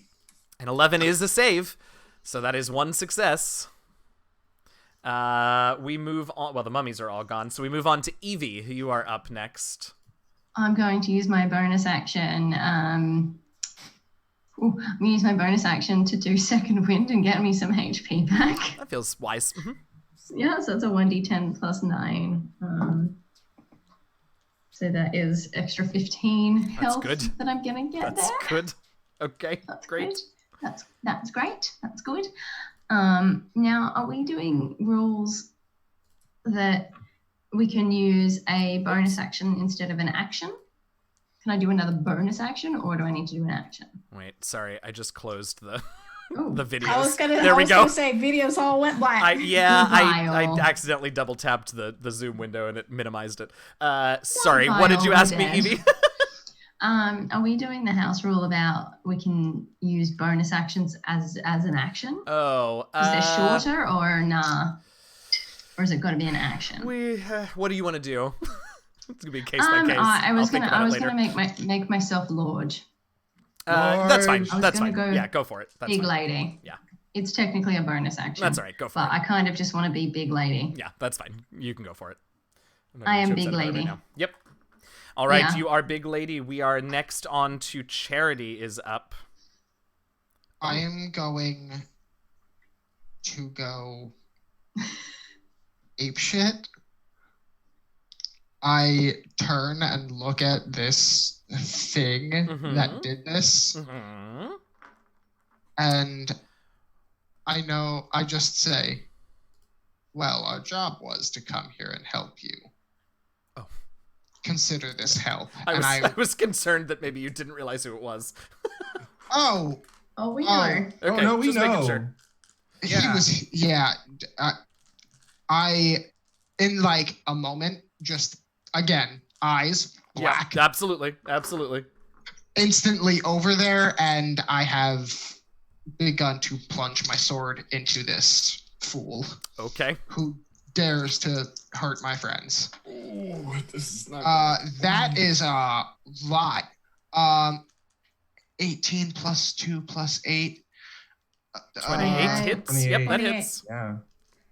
Yeah. So. Oh, wait. Oh, yes, that hits. Yes. Okay. Go on. So I'm pumping in Psychic Blades Okay. and an Eldritch Smite. Okay. So that is 1 second, an extra 2d6 psychic damage from Psychic Blades, and let me see how many d something it is for Eldritch Smite. That's a d8 per level of the slot, and if it's not huge or smaller, I knock it prone. It is not huge. It is smaller than huge. So he's down on the ground Okay. now, prone, and that's 3d8 extra damage for Should be 4, that. right? Because you're at fourth level slots. Third level slots. Oh, not I'm fourth. sorry. Yep. No, you're ninth Yeah. level. Oh, you're multi-class. I always forget you're multi-class. I'm multi-classed. Yes, Yep. I always forget that. So that's 2, 3, 4. That's where's my 6. order? 6. 6 damage. 6 piercing damage. Okay. Let's see. That's 9 psychic damage, and 9 is 15. Uh-huh. 6 plus 7 is 13 plus 4 is 13 plus 4 is 17. 17 force damage. All right. So a total of 32 damage. And displeased. Anything else on your turn? So using my psychic blades is my bonus action, yeah? No. Word. Just requires your bardic bardic inspiration die, but it does not take an action. Nor does your Eldritch Smite, I don't think. Yeah. Sick. Give me 1 second then, because I'm going to do something else. All right. Meantime, Um, Scribbler, go ahead and make me a death save since that's coming up next. Sure. Yeah, I'm gonna branding smite. I'm gonna put a branding smite on my weapon. Okay. I failed my save. Oh dear. Okay, but not with a 1, right? No. Okay. Well, that's small miracles. Small mercies. And I'm just standing in front of this thing. Okay. It's going to first. Oops. First, I need to throw my dice across the room. Here we go. Okay. So it spots. It looks over towards Scribbler and spots something, and it is going to backhand you, Charity, or try to backhand you, I should say. Try and Does try as it may. a 26 hit you?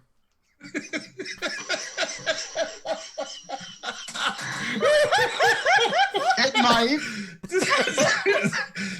Oh, it's prone. Oh, well, it'll stand up. Yeah. That's a good point. Yeah. It'll stand up. Yeah. Uh, Then, yeah, so it's going to do that. It's going to backhand you. Sure. It is going to walk. Let's see.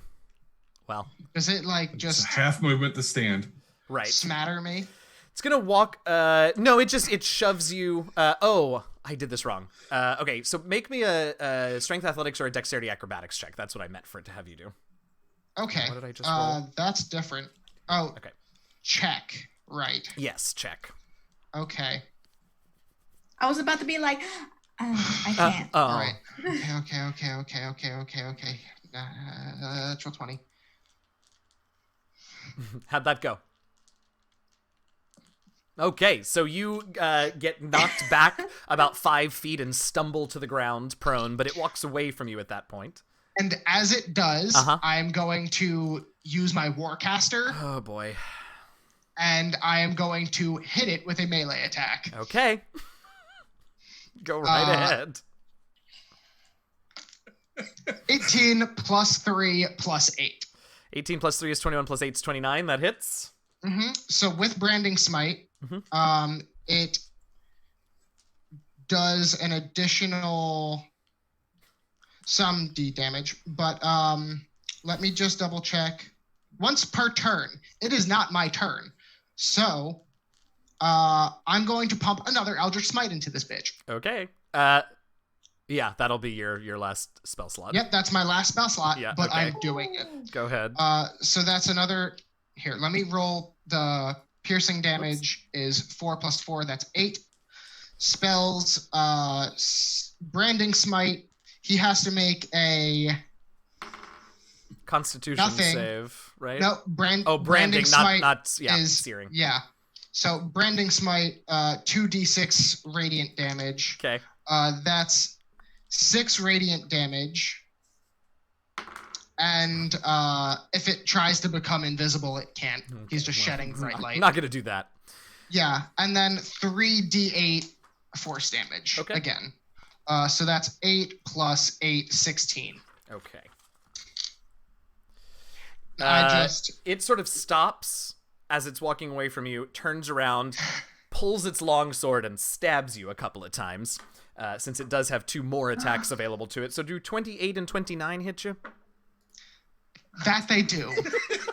But you're not hurting my friend. That's true. That's It did fair. look like he was going towards Scribbler. Oh, if this is what I think it is, and I'm pretty sure it is, All right. We you're can't going to make be this. having a bad problem right now. Yeah, The rest of my no, it's fine. absolutely. This is exactly who we think this is. All right, so the first attack deals you 11 slashing and 7 plus 8 and Yeah. 15 necrotic. Yeah, that's the part I expected. And the second one deals you another so 11 and 15 is 26 total on the first attack. Mm-hmm. And the second one is 11 slashing and 9 plus 9 and 18 more necrotic, so 29 on the second. Oh. I'm unconscious now. And you I see could have those survived that. you I could just have. want to Oh, let you all know absolutely that could I have. could have Oh, survived absolutely.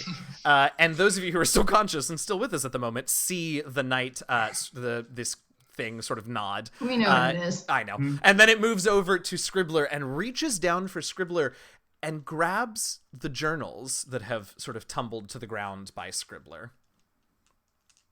I think my packed weapon just kind of clatters to the ground. Great. It doesn't want your weapon. It likes its weapon. That was more for Julius. Dramatic. Got it. Oh. All right. So yeah, he grabs some of the journals that have fallen by Scribbler's side. Let's see. Well, that is the bottom of the round, and this is a suitably dramatic place, and it is 12:22. So I think we're gonna call it this week. I love cliffhanger. I love a cliffhanger. Holy shit. I love it so much. Oh my gosh! Thanks for hanging out, everybody. We super appreciate you being here. Thank you to the 5 of you for a super fun session. It is a hallmark of really good groups that I've gotten to play with when combat can become a little by rote, but never once has a combat that we've done felt boring at any point to me. I hope that is also true of our viewers, so thank you all for that. Thanks for hanging out. Oh my gosh. If you have not already, we got a couple of new followers this stream. Thanks again to SG Poulter, Gabe James Games, and to Yarcy Not for their follows, and of course to Basics of the Game for his subscription to the channel. We super appreciate your support. If you haven't already, go ahead and hit that follow button so that you can get notified whenever we go live throughout the week. Let's go ahead and go around, and everyone can let us know who you are, who you played, where we can find you on the interwebs, and one of your favored moments from this week's session. And we'll go in reverse order, which means I think we start with Alex. Hello, I am Alex. You can find me on the internet at Alex Catu. I played Evie, the big lady. I think my favorite thing from tonight. You know what? It was probably in those last couple of minutes when Charity just snapped and unloaded everything they've got into this big fella that we know we really can't beat. Like I feel like that's a really character defining thing to do. Absolutely. And yeah. That reminds me. I should say this out loud so that our viewers know too. Charity, should you survive this event, you can have inspiration. Oh gosh. Excellent. All right, moving up to Mike and Charity. Hi. What's up? I'm Mike. Great. I use he/him pronouns. I played Charity. I use they/them Now, pronouns. let's not get excited. We're not there yet. Yet. Well, I played this session as Charity. They use they/them pronouns. You can find me on the internet. I'm sorry, I'm shook. It's okay. You can find me on Twitter at Enzo Michael or on Instagram at Mike What the Hell. My favorite moment had to have been Scribbler just like absolutely blowing his top off at the group in front of us, and then just like, yes, boom, and just out like a light. Yeah. Glass cannon to the max. Yeah, just those two extremes Just- very close together. I love So it. very polarized focus on the thing ahead of you that you don't see the thing crawling up behind you. Just such a good feature. Absolutely. Just, I love it. yeah. Well, you all are doing this very well, tossing it off to each other. So, Jeremiah. Well, yes, I'm Jeremiah McQuay. I play Scribbler. We both use he/him.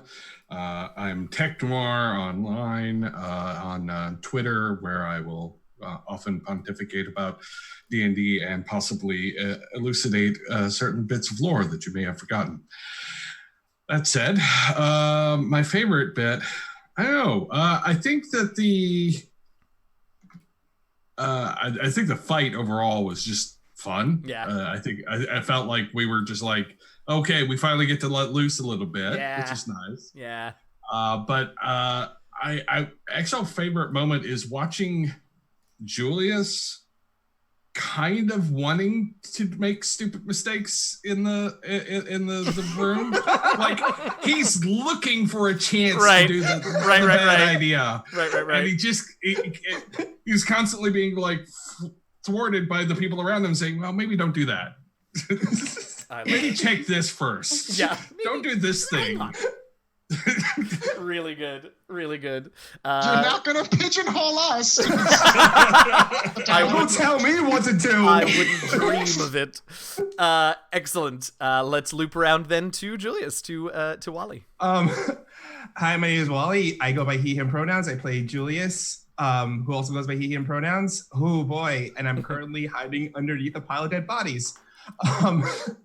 You're gonna come out to some more. Yeah.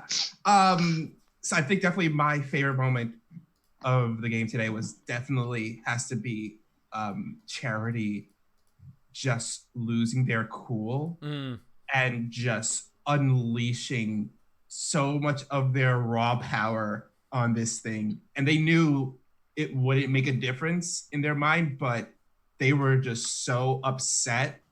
And we just got to see them go all out, and that was really cool to see. It was pretty good. I just want to let you all know that if the wording of Psychic Blades hadn't been once on your turn, yep, that's right. I would have blown another Psychic Blades and just fully went to go ham.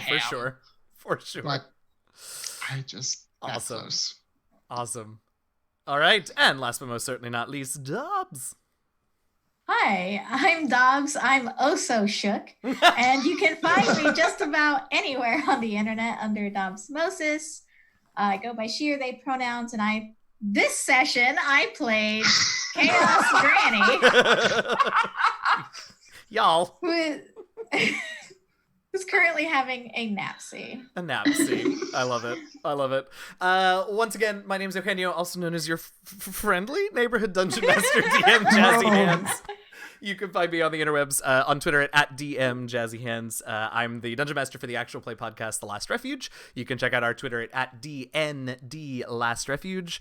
We drop new episodes every Wednesday, which this year is super exciting because that means we're dropping an episode on Christmas and one on New Year's, which conceptually stresses me out, but actually is not stressful because obviously the editing and the scheduling is done before the actual day, but whatever. Anyway, I also over this... what? I was gonna say I also forgot to say my favorite part. Oh of the yes! session. Oh my gosh! Of course! I'm so sorry. Yeah. No, it's not your fault. I also forgot because I'm shook. Yeah. Again, I'm gonna jump on the bandwagon. Yeah. Charity, seeing Imba and Scribbler go down and just going ham. Yeah. Really, really nice moment. Blah blah blah, Christmas and New Year's, blah blah blah. Oh, also I'm my story consultant for the podcast, and I have decided, since we have some time on our hands over the holiday break, that we're co-op playing through Divinity Original Sin. If you're into that game, we stream it on my Twitch channel, twitch.tv/DMJazzyHands, so you can come and check that out. We're probably not going to stream today because I've got several holiday parties, but we'll be back on tomorrow.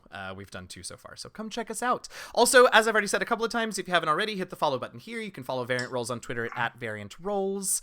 That is a good time. We'll be back here same time next week on Saturday morning in the United States, 9:30 a.m. Eastern, 6:30 a.m. Pacific, and 1:30 a.m. Australia Western Sydney time. Eastern time. Okay. Oh, I said Western. Right. It would be it would be less awful in Perth. Okay. Yeah. It is slightly less awful for me tonight in Queensland. Right. So come check us out next week. We'll be back here. We are going to raid. There is another channel that I used to... Oh, wait. What is their name? Here we go. So we're going to go raid Open for Adventure. The Half-Rate Heroes are playing some D&D. It looks like they might actually be on a break right now, but last summer I DM'd for them. Katie Quixotic is their DM right now, and she's awesome. So we're going to go raid them. Hang out if you can when we get there. Hype in the chat, say hi, and do all of that. We don't have fun emotes here on this channel for you to use those, but just say hi. Use whatever hype emote you've got. So we're going to go over there. Thanks so much for watching. We will hopefully see all of you next week. Happy gaming, y'all. Oh. Happy gaming. Hooray. Same time, same place, new characters. New characters. Bye. Bye.